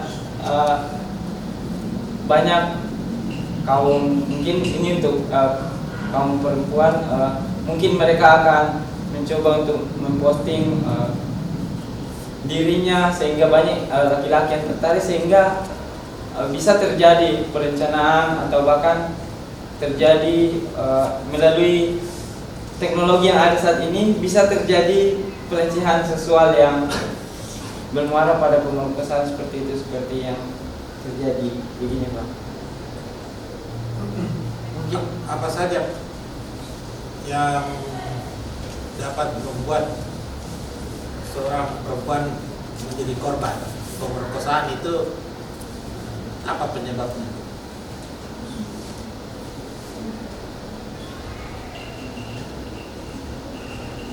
Nah, perempuan bisa banyak menjadi korban pelecehan seksual atau pemerkosaan juga, disebabkan karena adanya kebutuhan seks dari kaum pria yang objeknya adalah perempuan seperti itu. Yang menyebabkan adalah biasanya dari fisik perempuan, dari kecantikan fisik mereka bisa menyebabkan ketertarikan dari laki-laki, atau dari laki-lakinya sendiri mungkin ada pengaruh-pengaruh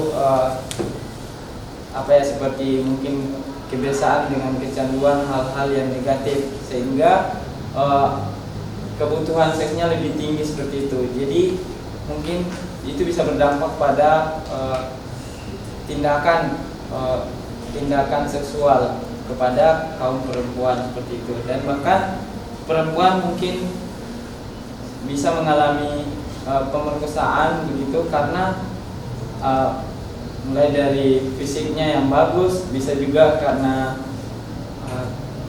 mungkin saya tidak tahu ada, dari pengetahuan mereka yang bagus juga, sehingga menimbulkan ketertarikan dari kaum laki-laki. Apa yang sama di Alkitab dengan remaja Kristen mengenai penyebab wanita menjadi korban pemerkosaan? Apa kesamaannya?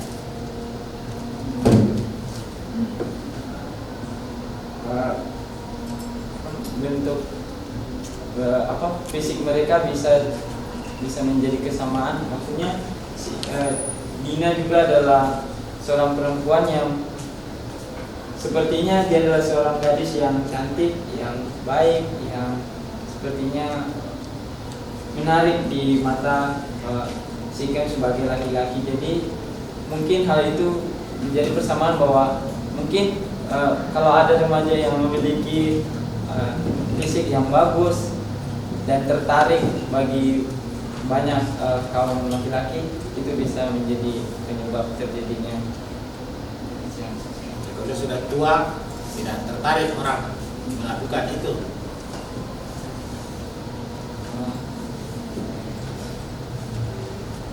Tergantung dari pelaku juga, mungkin karena ada kerusakan dalam sistem saraf mereka, sehingga seperti kayak dia sebagai orang gila seperti itu, atau dia punya nafsu untuk hal seperti itu melebihi batas, sehingga dia tidak memandang lagi objeknya seperti itu, Pak. Tetapi seharusnya itu tidak lagi begitu. Kalau mungkin menyesuaikan umur juga yang melakukan, misalkan untuk kaum remaja mungkin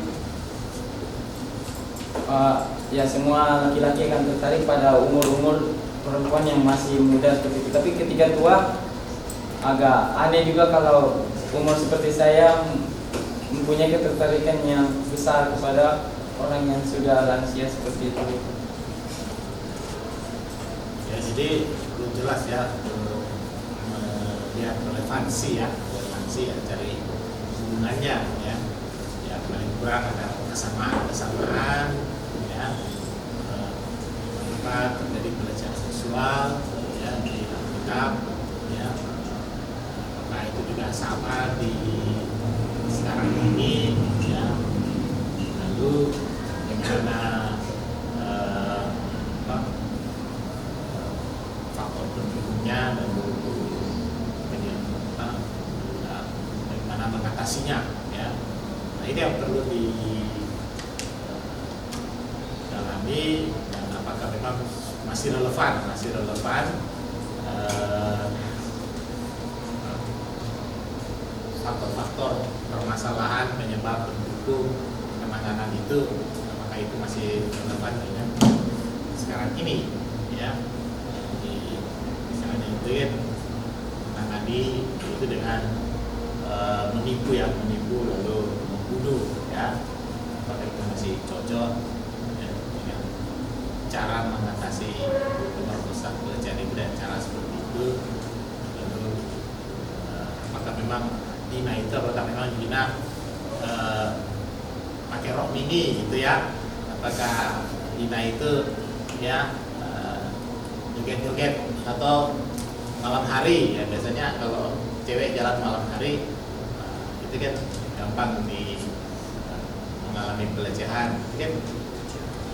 Jadi kalau dia pakai pakaian yang tertutup semua, maka pada masa kini itu juga bisa jadi penyebab juga ya. Sudah dicoba menutup semua, ternyata masih juga gitu ya terjadi. Jadi perlu diperjelas lagi ya sebenarnya apakah memang yang selama ini kita anggap penyebab sudah ada faktor yang selama ini tidak dilihat ya. Ya itu saja saya, terima kasih. Terima kasih untuk Pak Ivan yang saat ini dipersilakan untuk ikut sebuah pembicaraan.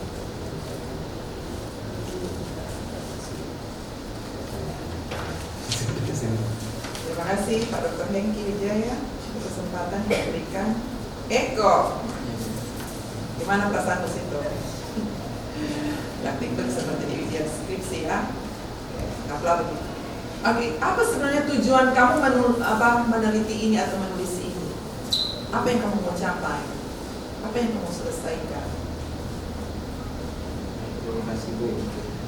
Ini jadi seperti tujuan penelitian tadi membahas tentang Untuk menemukan apa? Tujuanmu apa? untuk mencari tahu bahaya-bahaya atau bahaya-bahaya tentang pelecehan seksual yang bisa terjadi dalam lingkungan kaum remaja seperti itu, dan juga bisa ditemukan di dalam Alkitab.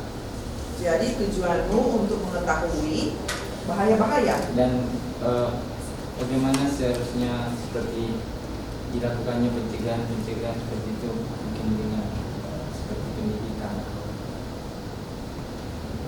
Apakah itu sudah terjawab di kesimpulan? Belum Bu, karena di bagian kesimpulan saya menyimpulkan tentang mendorong peneliti selanjutnya untuk mencari berbagai macam strategi pendekatan untuk penanganan terhadap bahaya pelecehan seksual. Jadi tujuanmu di di pendahuluan itu belum terjawab di kesimpulan. Apakah betul begitu?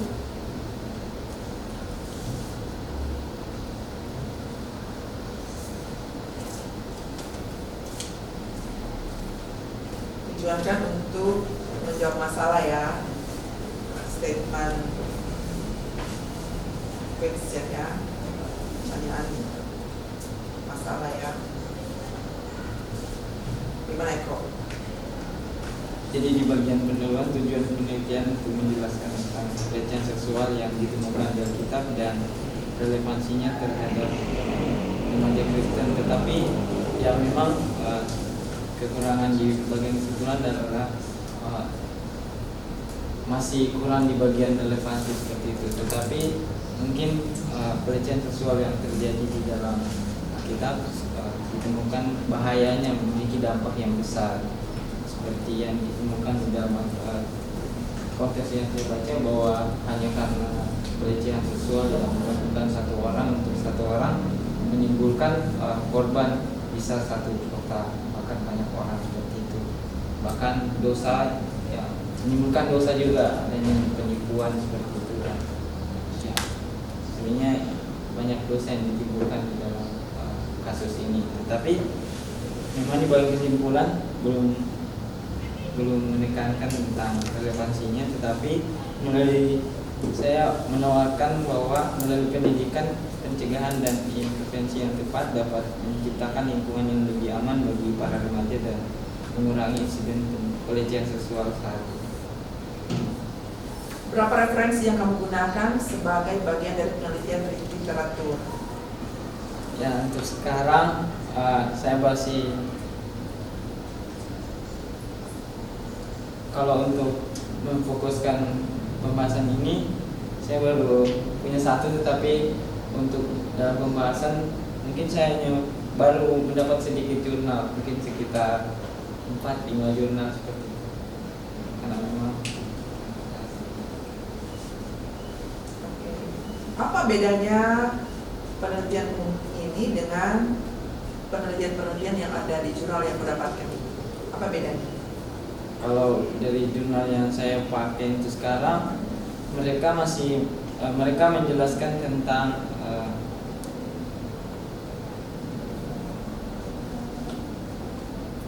studi tentang penelitian tentang pelecehan seksual itu seperti apa, seperti itu, tentang pencegahan pelecehan seksual pada remaja, dan juga tentang lingkungan terjadinya pelecehan seksual bisa terjadi seperti itu, dan pelecehan seksual bisa terjadi kepada siapa saja seperti itu.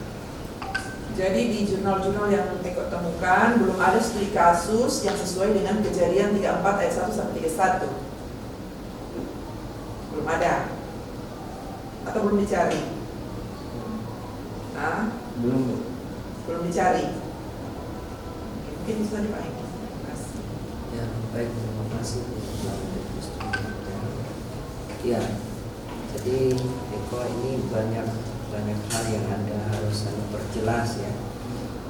Jadi sebenarnya kalau dari saya ada masalah misalnya dalam kehidupan nyata dan konteks itu ternyata ada terjadi di dalam nas ini ya, kejadian pasal 34 ayat 131 tadi Dr. Ivan Wisman sudah menyampaikan sebenarnya apa sih masalah, akar masalah, lalu bagaimana pencegahannya. Ternyata pencegahannya itu sebenarnya sudah ditangani oleh Bapak Yakub. Tapi saudara-saudara sudah keburu terbakar, ini orang bikin masalah ini ya.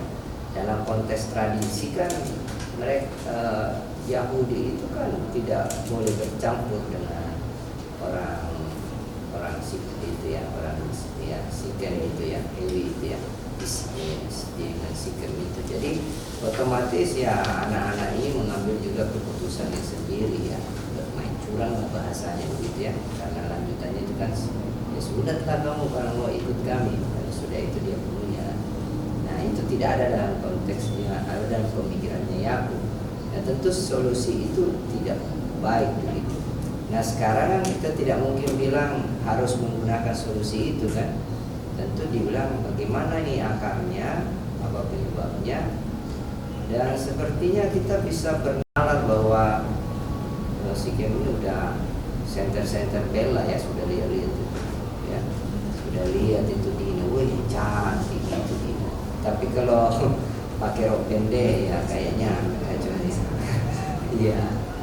Jadi ya seperti itu Anda harus eksplor. Nah ini masalahnya karena masih lemah ini Anda harusnya melihat dari kejadian. Anda sudah pahami konteksnya, cara membaca terus berulang-ulang ini 1-31.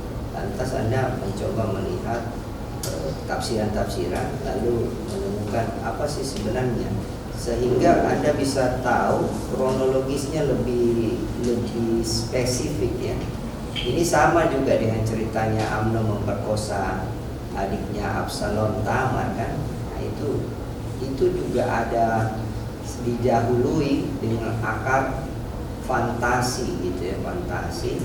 Disuruh dulu menari, lalu kemudian dia dekati, lalu dia perkosa, walaupun saudara satu ayat gitu. Sudah itu paginya yang menarik di situ adalah dia sudah tidak lihat ini saudaraku, padahal dia sudah bilang sama Bapak Daud saja supaya kamu pasti diizinkan menikahi saya.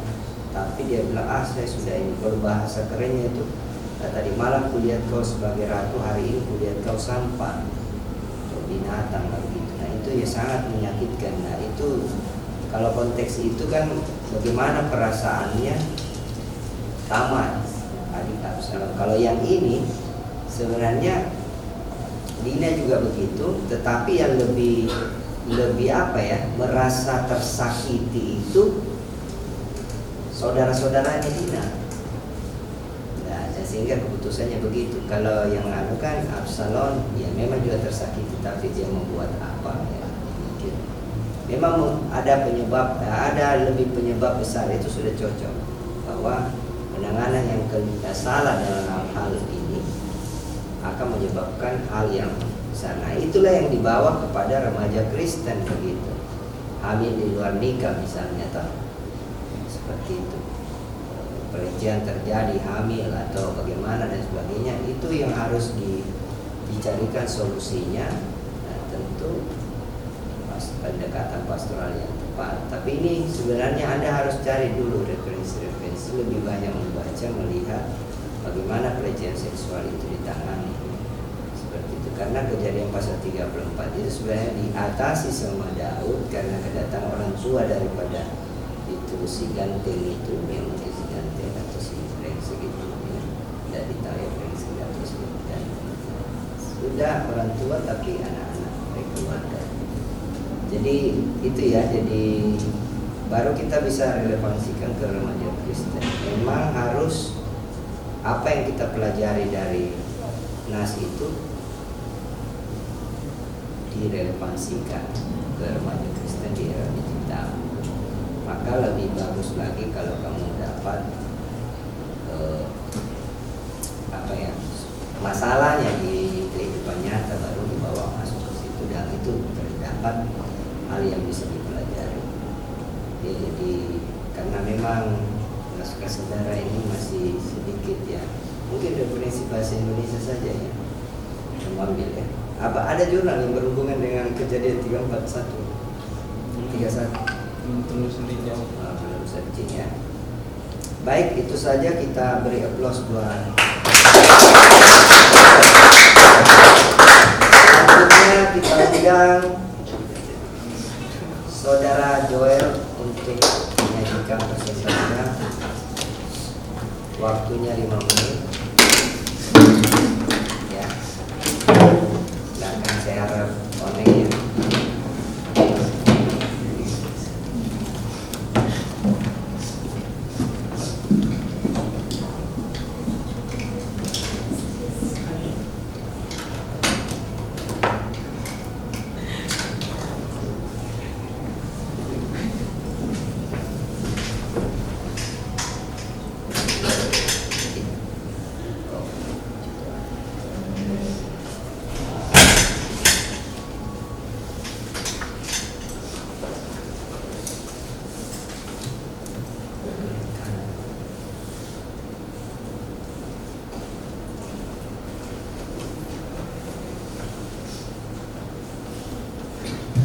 Baik, selamat sore. Perkenalkan, nama saya Joel Pangeran Agung. Saya angkatan 2021, saya jurusan teologi dan sekarang semester 6. Baik, langsung masuk kepada jurnal yang saya bahas. Jadi jurnal yang saya buat memiliki judul Pelayanan Pastoral pada Penyintas Burnout dalam Jemaat. Jadi adapun abstraknya adalah tidak ada seorang pun yang kebal terhadap ancaman, serangan, gangguan mental atau masalah mental seperti burnout. Tekanan-tekanan dalam pekerjaan itu salah satu yang membuat setiap orang terancam mengalami burnout. Penanganan burnout pada umumnya membutuhkan peran psikolog ataupun psikiater, namun kenyataannya tidak semua orang mampu untuk menggunakan jasa tersebut dikarenakan biaya dan hal lainnya. Ini menjadikan tantangan bagi gereja untuk dapat menangani hal ini, sehingga tujuan penelitian ini adalah untuk melihat bagaimana pelayanan pastoral yang merupakan panggilan gereja dapat digunakan untuk menangani burnout pada jemaat. Adapun penelitian ini menggunakan metode kualitatif dengan pendekatan studi literatur. Hasil penelitian ini menunjukkan pengertian penyebab dan dampak dari burnout serta pengertian pelayanan pastoral, juga hal-hal yang harus dilakukan dalam pelayanan pastoral guna menangani burnout dalam jemaat. Baik, pendahuluannya. Jadi masalah kesehatan mental itu dapat menyerang setiap orang tanpa memandang usia, jenis kelamin, maupun profesinya. Dan ini bukanlah masalah yang boleh disepelekan atau diabaikan, karena sebenarnya masalah mental adalah hal yang kompleks. Salah satu masalah mental yang sangat umum terjadi belakangan ini kepada orang-orang adalah burnout. Dan burnout ini biasanya ditangani dengan psikiater atau psikolog, tapi karena biaya yang mahal itu menjadi salah satu hambatan orang untuk bisa menggunakan jasa itu. Kemudian saya temukan menurut Departemen Kesehatan Inggris, komunitas agama itu adalah salah satu sarana untuk penyembuhan masalah mental, dalam hal ini termasuk burnout. Sehingga ini menjadi tantangan dan juga panggilan bagi gereja, terlebih karena orang yang mengalami burnout biasanya akan menarik diri dari persekutuan. Salah satu pelayanan gereja yang dapat menjawab hal ini adalah pelayanan pastoral, karena pelayanan ini lebih menekankan peran gembala untuk datang dan merawat jemaatnya. Pelayanan pastoral seringkali diabaikan sayangnya dalam pengembalaan dan menyebabkan pelayanan pastoral menjadi tidak maksimal. Baik, ada yang menjadi tujuan dari penulisan ini adalah untuk melihat bagaimana pelayanan pastoral itu bisa digunakan untuk menangani masalah burnout dalam jemaat, khususnya pada jemaat yang mengalami burnout. Adapun metode dalam penelitian ini menggunakan metode penelitian kualitatif, yang mana dalam penelitian ini tidak digunakan perhitungan angka dan menghasilkan penelitian dengan cara deskriptif berupa tulisan dan kata. juga dengan pendekatan studi literatur, yang mana saya mengumpulkan beberapa referensi dari jurnal, juga buku-buku, ada beberapa buku, termasuk e-book juga, kemudian dokumen yang relevan, dan ada tulisan-tulisan skripsi, tesis juga yang saya lihat, yang berkaitan dengan pelayanan pastoral dan burnout. Jadi hasil dan pembahasan, pengertian faktor dan dampak burnout. Burnout sendiri merupakan istilah psikologis yang memiliki arti sebuah kondisi lelah secara fisik, mental, dan juga emosional yang kronis, yang disebabkan karena intensitas yang tinggi dari pekerjaan dan atau karena terlalu banyak tekanan, baik berupa keinginan yang ingin dicapai atau komitmen yang terlalu banyak. Jadi faktor yang menyebabkan burnout bisa terjadi itu antara lain, pertama, kemampuan dan pekerjaan gak sesuai. Jadi ada orang yang kemampuannya gak sesuai dengan pekerjaan itu, dia harus melakukan pekerjaan itu yang jadi tekanan buatnya, sehingga ya itu bisa jadi salah satu faktor dia mengalami burnout. Atau yang kedua, karena ada individu yang memiliki peran lebih dari satu. Contohnya seorang ibu, dia punya peran di rumah sebagai seorang ibu, dia harus didik anaknya dan sebagainya, dan dia di tempat pekerjaannya punya perannya untuk melakukan pekerjaan itu. Mungkin dia sebagai guru atau sebagai dosen, intinya dia punya peran lebih dari satu dalam hidupnya. Atau juga karena adanya tanggung jawab yang sangat besar dalam pekerjaan, atau karena tugasnya banyak dan waktunya sedikit untuk mengerjakan tugas itu. Jadi itu adalah faktor-faktor yang bisa menyebabkan burnout terjadi. Kemudian apa yang menjadi dampak kalau burnout itu terjadi adalah dia nyerang dua hal. Dia bisa nyerang fisik dan juga psikis. Kalau fisik dia akan menyebabkan kelelahan, insomnia, kemudian dia bisa buat orang itu mengalami ketergantungan dengan alkohol atau obat-obatan, kemudian bisa mengalami penurunan atau kenaikan berat badan, mengalami tekanan darah tinggi, sakit kepala, dan peningkatan kolesterol. Kalau secara psikis dia akan mengalami kebosanan, sinisme, mudah tersinggung, disfungsi mental, perasaan tidak berdaya, paranoid, disorientasi, ketidaksabaran, rewel, kekakuan, ketidakpercayaan, yaitu sikap tidak percaya pada orang lain, dan kecemasan. Kemudian pelayanan pastoral. Kata pelayanan sendiri menurut bahasa Indonesia itu adalah aktivitas yang dilaksanakan oleh individu atau kelompok untuk memenuhi kebutuhan orang lain. Kemudian dalam Alkitab kata pelayanan berasal dari dua bahasa Ibrani untuk Perjanjian Lama dan bahasa Yunani untuk Perjanjian Baru. Dalam bahasa Ibrani kata pelayanan berasal dari kata syarat yang kemudian dalam terjemahan bahasa Indonesia itu diartikan sebagai pelayan atau pembantu yang melakukan aktivitas melayani dan atau menolong orang lain. Itu bisa ditemukan dalam Kejadian pasal 39 ayat 4 dan pasal 40 ayat 4, dan juga memiliki arti aktivitas melayani dengan kaitan penyembahan yang ditujukan kepada Allah. Kemudian untuk bahasa Yunaninya dalam Perjanjian Baru kata pelayanan itu berasal dari beberapa kata Yunani, tapi yang paling umum digunakan adalah kata diakoneo yang pada umumnya dipahami sebagai aktivitas di mana seorang menyediakan makanan di atas meja untuk biasanya majikannya. Namun kemudian dalam Perjanjian Baru kata diakoneo ini lebih diartikan sebagai penggunaan seluruh daya diri untuk menolong dan melayani demi kepentingan orang lain. Atau pada dasarnya diakoneo memiliki makna memberi pertolongan atau pelayanan kepada orang lain. Dan untuk kata pastoral ini berasal dari bahasa Yunani yaitu poimen, yang memiliki makna seorang gembala yang bersedia diri untuk memberikan perawatan, pemeliharaan serta perlindungan dan pertolongan kepada orang lain. Dalam Alkitab sendiri kata poimen ini diartikan sebagai gembala, seringkali dihubungkan dengan peran Yesus Kristus sebagai seorang gembala yang sejati di mana ia berkorban tanpa mengharapkan imbalan atau kepentingan pribadi. Sehingga kata pastoral jika dikaitkan dengan pengertian pelayanan menjadi pelayanan pastoral merupakan tugas seorang gembala yang kemudian menjadi tugas komunitas gereja untuk memberikan pelayanan penyembuhan jiwa dan kepedulian agar jemaat atau umat Allah yang mengalami kesusahan dapat tertolong. Adapun beberapa fungsi pelayanan pastoral itu antara lain penyembuhan atau pemulihan, topangan, bimbingan, rekonsiliasi, memelihara pemberdayaan, dan mengutuhkan. Kemudian ini adalah hal-hal yang dapat dilakukan dalam pelayanan pastoral untuk penanganan burnout. Yang pertama adalah penerapan konseling pastoral dalam pelayanan pastoral.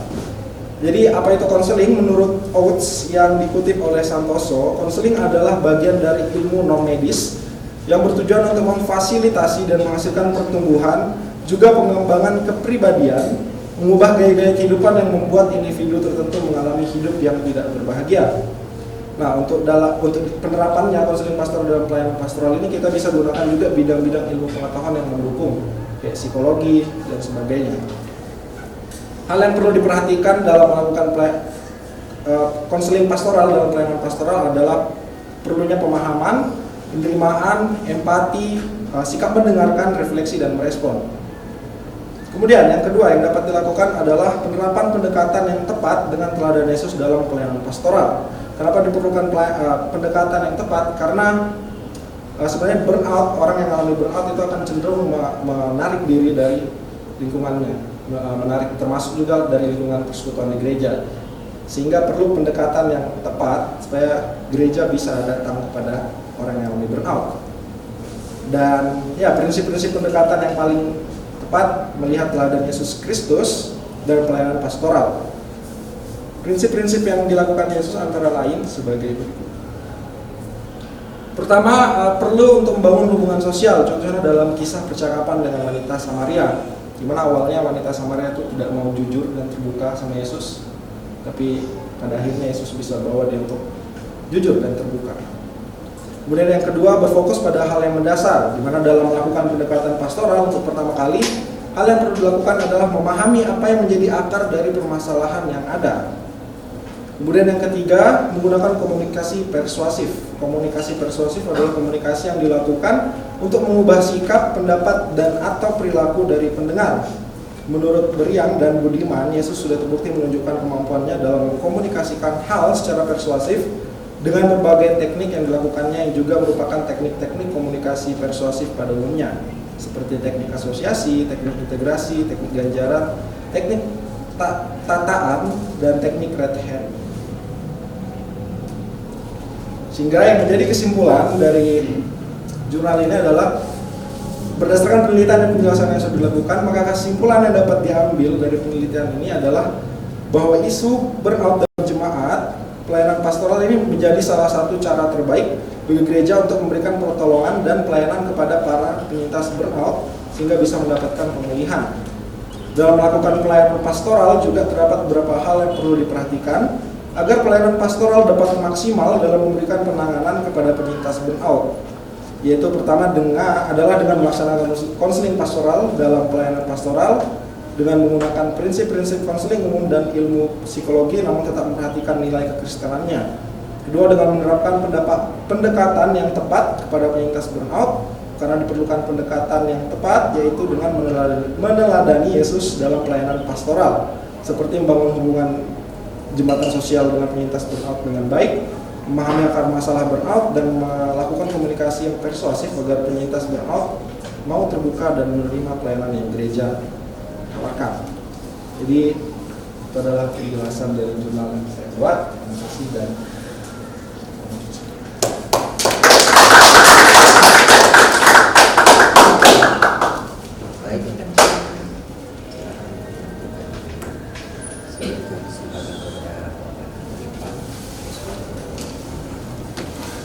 Ya, terima kasih Dr. Hengki Wijaya. Ya, pada abstrak itu seharusnya langsung saja ke tujuan ya, tujuan penelitian gitu ya. Jadi yang di sebelumnya itu dihapus saja. Kemudian setelah tujuan itu adalah metode, ya, ada menggunakan metode kualitatif. Kemudian hasil penelitian ini ada pengertian penyebab, dampak, serta pastoral. Mengapa hasilnya seperti ini? Hasilnya adalah pengertian penyebab, dampak. Mengapa bukan hasil pelayanan pastoral terhadap kasus? Kenapa seperti ini hasilnya? ya, jadi yang saya pahami saat membuat abstrak, jadi saya memang saat pembuatan ini saya hanya lihat sekitar 2 atau 3, dan yang saya temui mungkin saya dapat jurnal yang kurang baik, sehingga yang ditampilkan itu dalam hasil mereka hanya menampilkan sub-sub judul dalam hasil, Jadi saya pikir ini yang harus dibuat, walaupun sebenarnya saya mau bikin di hasil ini adalah apa yang seharusnya pelayanan pastoral itu lakukan supaya bisa burnout ditangani dengan benar, karena kesalahan dalam menangkap. Apa indikator burnout? Burnout itu apa saja?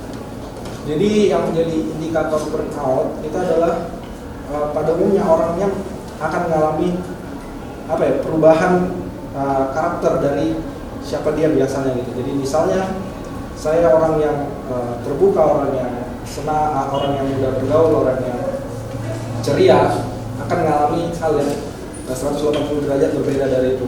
Jadi salah satunya adalah yang paling umum adalah dia akan menarik diri dari sosialisasi dengan orang, akan berusaha menghindar interaksi dengan orang, dan dia akan selalu merasa mengeluh akan kesehatannya. Jadi dia merasa dia sakit, dia sedang sakit, merasa juga sering mengalami kecemasan yang berlebihan. Itu salah satu beberapa indikator. Kalau pelayanan pastoral apa indikatornya?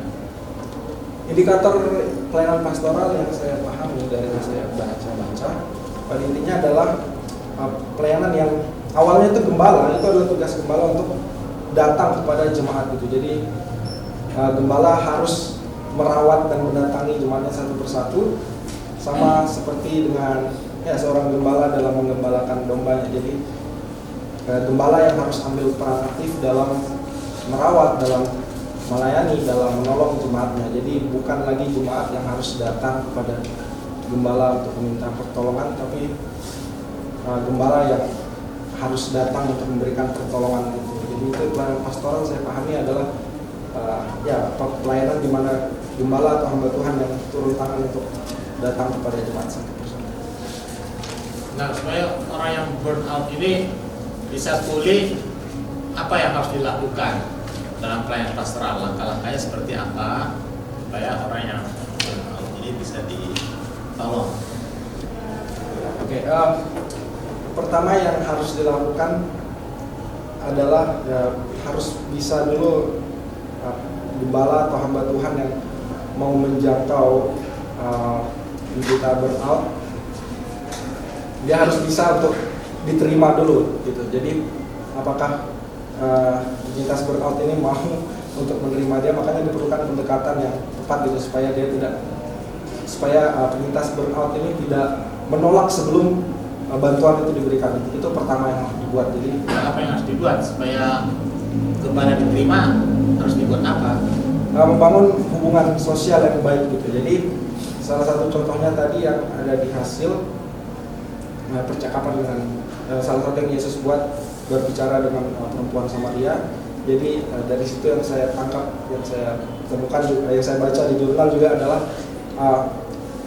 harus memberikan rasa bahwa dia diterima gitu. Jadi saat gembala atau hamba Tuhan datang kepada penderita burnout, harus buat suasana di mana orang yang mengalami burnout ini tidak merasa dia hamba Tuhan ini datang untuk mencari tahu masalah saya apa, mencari menggali-gali gitu tentang apa yang jadi masalah saya. Tapi dia memang harus dibuat dulu supaya penyintas burnout ini merasa bahwa dia ini datang memang mau berteman, mau membangun hubungan yang baik dengan saya, mau berkomunikasi dan sebagainya. Lalu setelah itu bisa yang kedua yang saya tulis adalah buat kalau sudah bisa terbangun hubungan sosial yang baik, kita sudah dapat kesempatan untuk dekat dan kita diterima, adalah kita buat konseling pastoral. Nah, dalam konseling pastoral juga yang perlu diperhatikan adalah ini membutuhkan kemampuan dari gembalanya atau hamba Tuhannya sebagai konselor. Nah, makanya tadi di hasil ada beberapa hal yang perlu dimiliki oleh konselor dalam hal ini gembala, adalah dia perlu pemahaman. Jadi dia perlu mengerti burnout itu apa dulu. Dia perlu tahu yang dialami konselingnya adalah burnout, dan dia juga perlu tahu burnout itu sebenarnya apa yang jadi masalahnya, apa yang jadi faktornya, apa yang jadi dampaknya. Kemudian dia harus bisa berikan penerimaan, berikan rasa bahwa bisa menunjukkan bahwa dia menerima apapun keadaan dari konselingnya, orang yang mengalami burnout. Dan dia juga harus menunjukkan empati, sikap konselor untuk dapat menunjukkan bahwa dirinya siap dan mampu menempatkan dan merasakan apa yang dirasakan oleh konseling. Kemudian juga konselor harus siap untuk mendengar, harus lebih banyak mendengar, sehingga apapun pergumulan, apapun masalah, apapun keluhan dari orang yang mengalami burnout, sebagai konselor harus siap mendengarkan itu. Terlebih orang yang mengalami burnout ini pasti akan selalu mengeluh. Kemudian mendengarkan juga harus siap juga untuk berikan refleksi. Jadi gembala juga, ini yang diperlukan dari gembala, harus punya kemampuan dalam memberikan refleksi apa yang bisa menjawab misalnya keluhan orang yang mengalami burnout itu apa, dan dia bisa jawab itu dengan jawaban yang tepat sesuai dengan masalah yang dialami. Kemudian juga harus punya kemampuan dalam merespon gitu. Jadi supaya konseli atau orang yang mengalami burnout ini supaya dialognya tidak dialog singkat gitu, supaya dialognya bisa jalan terus, suasananya juga bisa hangat gitu, supaya tidak setiap kali konselor bertanya, konselor tidak hanya jawab iya atau tidak, tapi gimana konselor bisa bawa orang yang mengalami burnout ini untuk bicara banyak sehingga dia tahu apa yang harus dilakukan. Ada contoh-contoh kasus penanganan dari awal sampai selesai itu, ada nggak? Saya belum. Tapi ada? Ada, tapi bukan untuk jemaat. Dia ada salah satu istilahnya pastoral care, jadi ke sesama hamba Tuhan. Jadi hamba Tuhan dengan hamba Tuhan yang mengalami burnout. Ada. Kasusnya begitu? Ada. Berapa kasus-kasusnya seperti itu? Yang saya ingat ada 2. Karena kita dibahas di sini.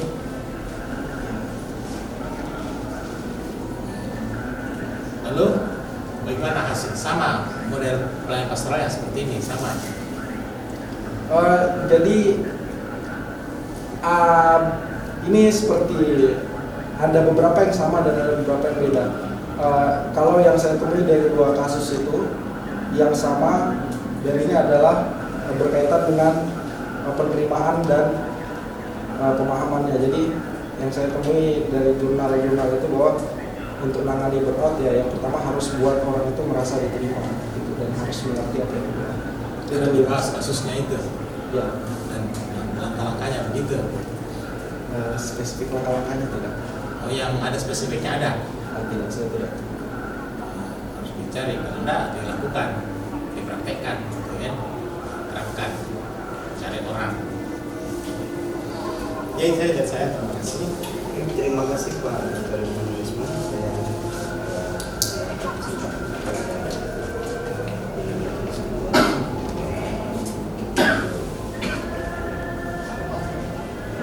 Terima kasih Dr. Wijaya untuk kesempatan memberikan. Joel, tadi kamu jelaskan di presentasi bahwa ada 2 macam dampak yang bisa dilihat kepada orang yang mengalami burnout. Jadi dampaknya itu secara fisik dan juga ada dampak secara psikis, ya. Nah, apa yang dilakukan oleh seorang gembala jika menemukan jemaatnya, ya, mengalami burnout yang memiliki dampak secara fisik, seperti yang dijelaskan di situ? Apa yang dilakukan? Apakah yang kau tawarkan tadi itu adalah konseling? Sedangkan ini dampaknya secara fisik. Ya,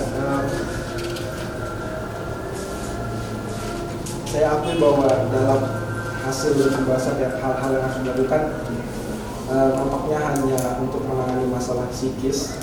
Tapi sebenarnya dalam beberapa jurnal yang saya temukan, kalau yang mengalami burnout secara fisik memang harus juga dianjurkan dengan pertolongan medis. Jadi kalau kamu di pembahasan membahas itu sudah temukan 2 dampak, jadi fisik dengan psikis, Maka di pembahasannya itu kamu harus bahas kalau dampak fisik apa yang harus dilakukan oleh seorang gembala, kalau dampak psikis apa yang harus dilakukan oleh gembala. Jadi supaya jelas menjawab masalah itu. Gitu. Kemudian ibu mau tanya lagi, apa sih itu bentuk-bentuk pelayanan pastoral? Apa saja itu pelayanan pastoral? Karena tiba-tiba langsung di penerapan, kenapa pelayanan konseling pastoral? Sedangkan di atas belum dituliskan bentuk-bentuk dari pelayanan pastoral. Pelayanan pastoral yang tepat itu yang mana yang untuk burnout? Harusnya ada dulu macam-macam bentuk pelayanan pastoral. Itu yang cocok itu yang mana? Oke, pertama saya dalam mencari tentang pelayanan pastoral memang kurang, karena saya terlalu sibuk dengan mencari burnout dan sebagainya. Sehingga saya memang temui bahwa ada banyak sebenarnya jenis pelayanan pastoral di sini. Namun unsur penerapan konseling dalam pastoral, ya itu yang saya bahas pada akhirnya, karena saya lihat ini yang paling banyak digunakan untuk masalah. Ya, karena ibu belum lihat sebenarnya konseling ini cuma salah satu dari bentuk pelayanan pastoral. Pastoral konseling.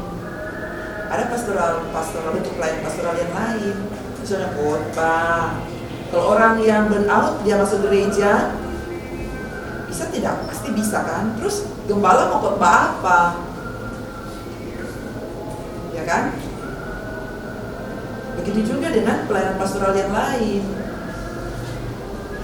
Ini pelayanan pastoral konseling ini kan mungkin diadakan, atau kamu punya maksud pelayanan pastoral ini di mana? Di rumah atau di gereja? Di rumah. Di rumah jemaat. Jadi yang saya pahami, yang saya sempat pahami adalah bahwa pelayanan pastoral ya seperti kunjungan pastoral. Oh, ini pastoral konseling. Kalau pastoral konseling itu punya apa sendiri ya, punya bentuk sendiri. Tidak seperti kita di di gereja, ketika ada jemaat yang bermasalah kita datang kunjungi, kemudian kita ngobrol-ngobrol, kita berdoa, dan itu dibilang pastoral konseling. Karena pastoral konseling itu ada tahapan-tahapannya. Gitu. Dari tahap awal, tahap kerja, tahap akhir, gitu ya. Kemudian tindak lanjut. Itu ada. Kalau ibu lihat sini, langsung begitu ya, langsung ditawarkan, oke, pelayanan pastoral konseling. Tiba-tiba pastoral konseling, bentuk yang lain mana? Jadi mungkin ini bisa menjadi bahan pertimbangan untuk perbaikan ke depan. Gitu ya. Oke. Apa kau punya kebaruan tulisanmu ini dengan jurnal-jurnal yang kau sudah baca sebelumnya? Yang saya baca sebelumnya itu banyak tentang bagaimana gembala ngomong sama gembala, dan ya itu yang paling sering saya temui. Jadi yang saya rasa lebih bahwa di sini adalah bagaimana gembala bisa maksimalkan pelayanan pastoral yang ada itu.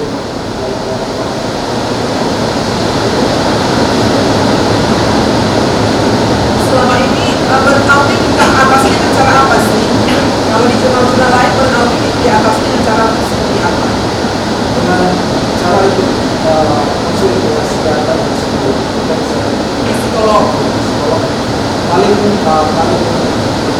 efektif dan paling memberikan dampak yang baik memang kesehatan.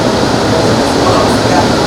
Nah, bagaimana kamu melihat gembala saat ini? Apakah gembala itu punya kemampuan untuk melakukan pastoral tersebut? Yang saya lihat kenapa bisa ditulis?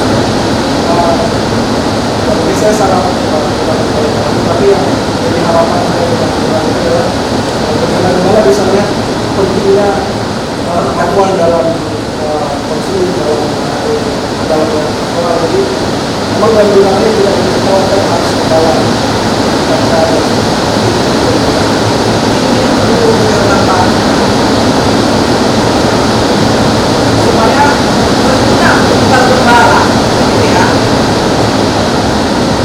membaca ini bukan cuma bilang pastoral counseling, tetapi pastoral counseling itu apa di dalamnya? Bisa sintesiskan atau diskusikan dengan penelitian-penelitian sebelumnya yang sudah meneliti mengenai peran gembala dalam burnout atas burnout. Di peran gembala yang lain itu mereka hanya sekedar seperti tadi kunjungan doa. Tetapi ini Joel menawarkan sesuatu yang baru, bahwa yang gembala yang profesional untuk melakukan pelayanan pastoral counseling itu yang seperti ini, yang melakukan tahapan-tahapannya seperti ini.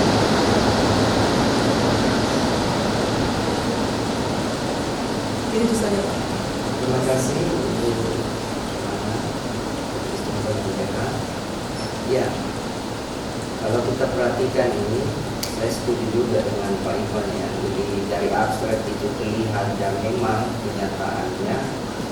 Kalau boleh kita lihat hasil dan pembahasan, coba di secara cepat. Ya, ini kan hasil lagi ya. Itu ada 3 slide ya. Itu sebenarnya di literatur review. Jadi kita tidak boleh membahas sesuatu yang sebenarnya kita bisa dapatkan dengan membaca buku pengertian apa semua itu. Kita, kalau hasil dan pembahasan kita nih bicara ya, Anda menawarkan langkah-langkah, tetapi langkah-langkah itu punya dasar teoritis. Kenapa sampai Anda terinspirasi dari situ? Memang di sini juga tidak terlihat ya, karena sebenarnya kan diharapkan ini bagaimana teologi dengan psikologi beririsan ya dalam hal ini. Jadi tentu memang saya tidak melihat bahwa bisa harus ada Alkitab, adakah hal kejadian burnout. Saya kira Daud mengalami burnout ya. Jika Absalom mau mengambil tahta, dia lebih seharusnya dia tidak perlu tinggalkan tempatnya, malah dia mengungsi ya. Nah itu sebenarnya salah satu solusi juga menghindar dari apa yang ini. Kalau mungkin seperti mungkin di kasus gembala itu ya, dia akhirnya bilang saya harus retret dulu, saya harus cuti dulu dari pelayanan karena saya merasa tidak pas. Kalau saya lanjutkan ini akan mengakibatkan juga pelayanan akan berantakan dan saya akan perlu di pemulihan begitu ya. Itu kita bisa lihat. Lalu dari judul itu, kalau memang Anda mau fokus dengan konseling, berarti kan pelayanan pastoral konseling gitu. Pastoral konseling. Dan tentu disitulah keberbedaannya, karena perbedaannya adalah Anda menggabungkan beberapa pendekatan-pendekatan yang Anda dapat dari literatur review seperti itu, dan mencoba menerapkannya seperti kata Dr. Ivan, diterapkan dan kita lihat apakah proses itu bisa gitu kan. Yang saya perlu menginformasikan bahwa ya walaupun Joel tidak ini ya, jadi ada saudaranya yang mengalami burnout ya, skripsi ya. Jadi itu saya juga sebenarnya, adik saya tuh berkebutuhan khusus. Saya pikir berkebutuhan khusus saja ya, tapi saya dapati terakhir ini berjalannya waktu bahwa adik saya ini yang perempuan butuh teman perempuan dan dia perlu keluar rumah banyak. Ibu saya sudah cukup tua, jadi adik saya biasa pergi keluyuran waktu itu dan menghilang, kadang meresahkan kita. Tapi terakhir ini dia sudah sudah senang karena bisa keluar. Walaupun itu dia keluar pergi ke rumah sakit Bayangkara saja. Jadi di situ ternyata dia dapat kesenangan, ketemu suster, dokter, apa semua, yang ada pertemanan. Nah jadi seperti ini ya, saya lihat ya itu ya, selain yang Anda sampaikan itu penerimaan yang paling menyenangkan. Ini sebenarnya sudah cocok, tapi bagaimana mengemas itu sehingga Anda mendapatkan bentuk konseling pastoral yang pas untuk burnout dari sumber literatur review. Ya, jadi jawaban dari situ nanti rekomendasi dari jurnal saudara itu barulah diterapkan itu dan melihat apakah betul sesuai dengan apa yang Anda temukan. Itulah saya kira kebaruannya. Baik, terima kasih kepada Dewan Penguji. Dan kita beri aplaus untuk Joel ya. Ya, mari kita satu dalam doa untuk kegiatan presentasi ini. Bapak, kami bersyukur dan berterima kasih untuk kesempatan presentasi ini kepada kedua presenter. Terima kasih Tuhan untuk kekuatan dan kesehatan yang Kau berikan kepada kami. Dan biarlah segala sesuatu yang kami lakukan memuliakan Tuhan, dan dari karya-karya yang ada itu membawa kami mengerti, memahami, dan juga menolong kami untuk melakukannya dalam kehidupan kami. Terima kasih untuk semuanya Tuhan yang Kau berikan dan Kau sertai. Doa kami semuanya jadi yang baik dari Tuhan. Haleluya, haleluya. Amin. Terima kasih.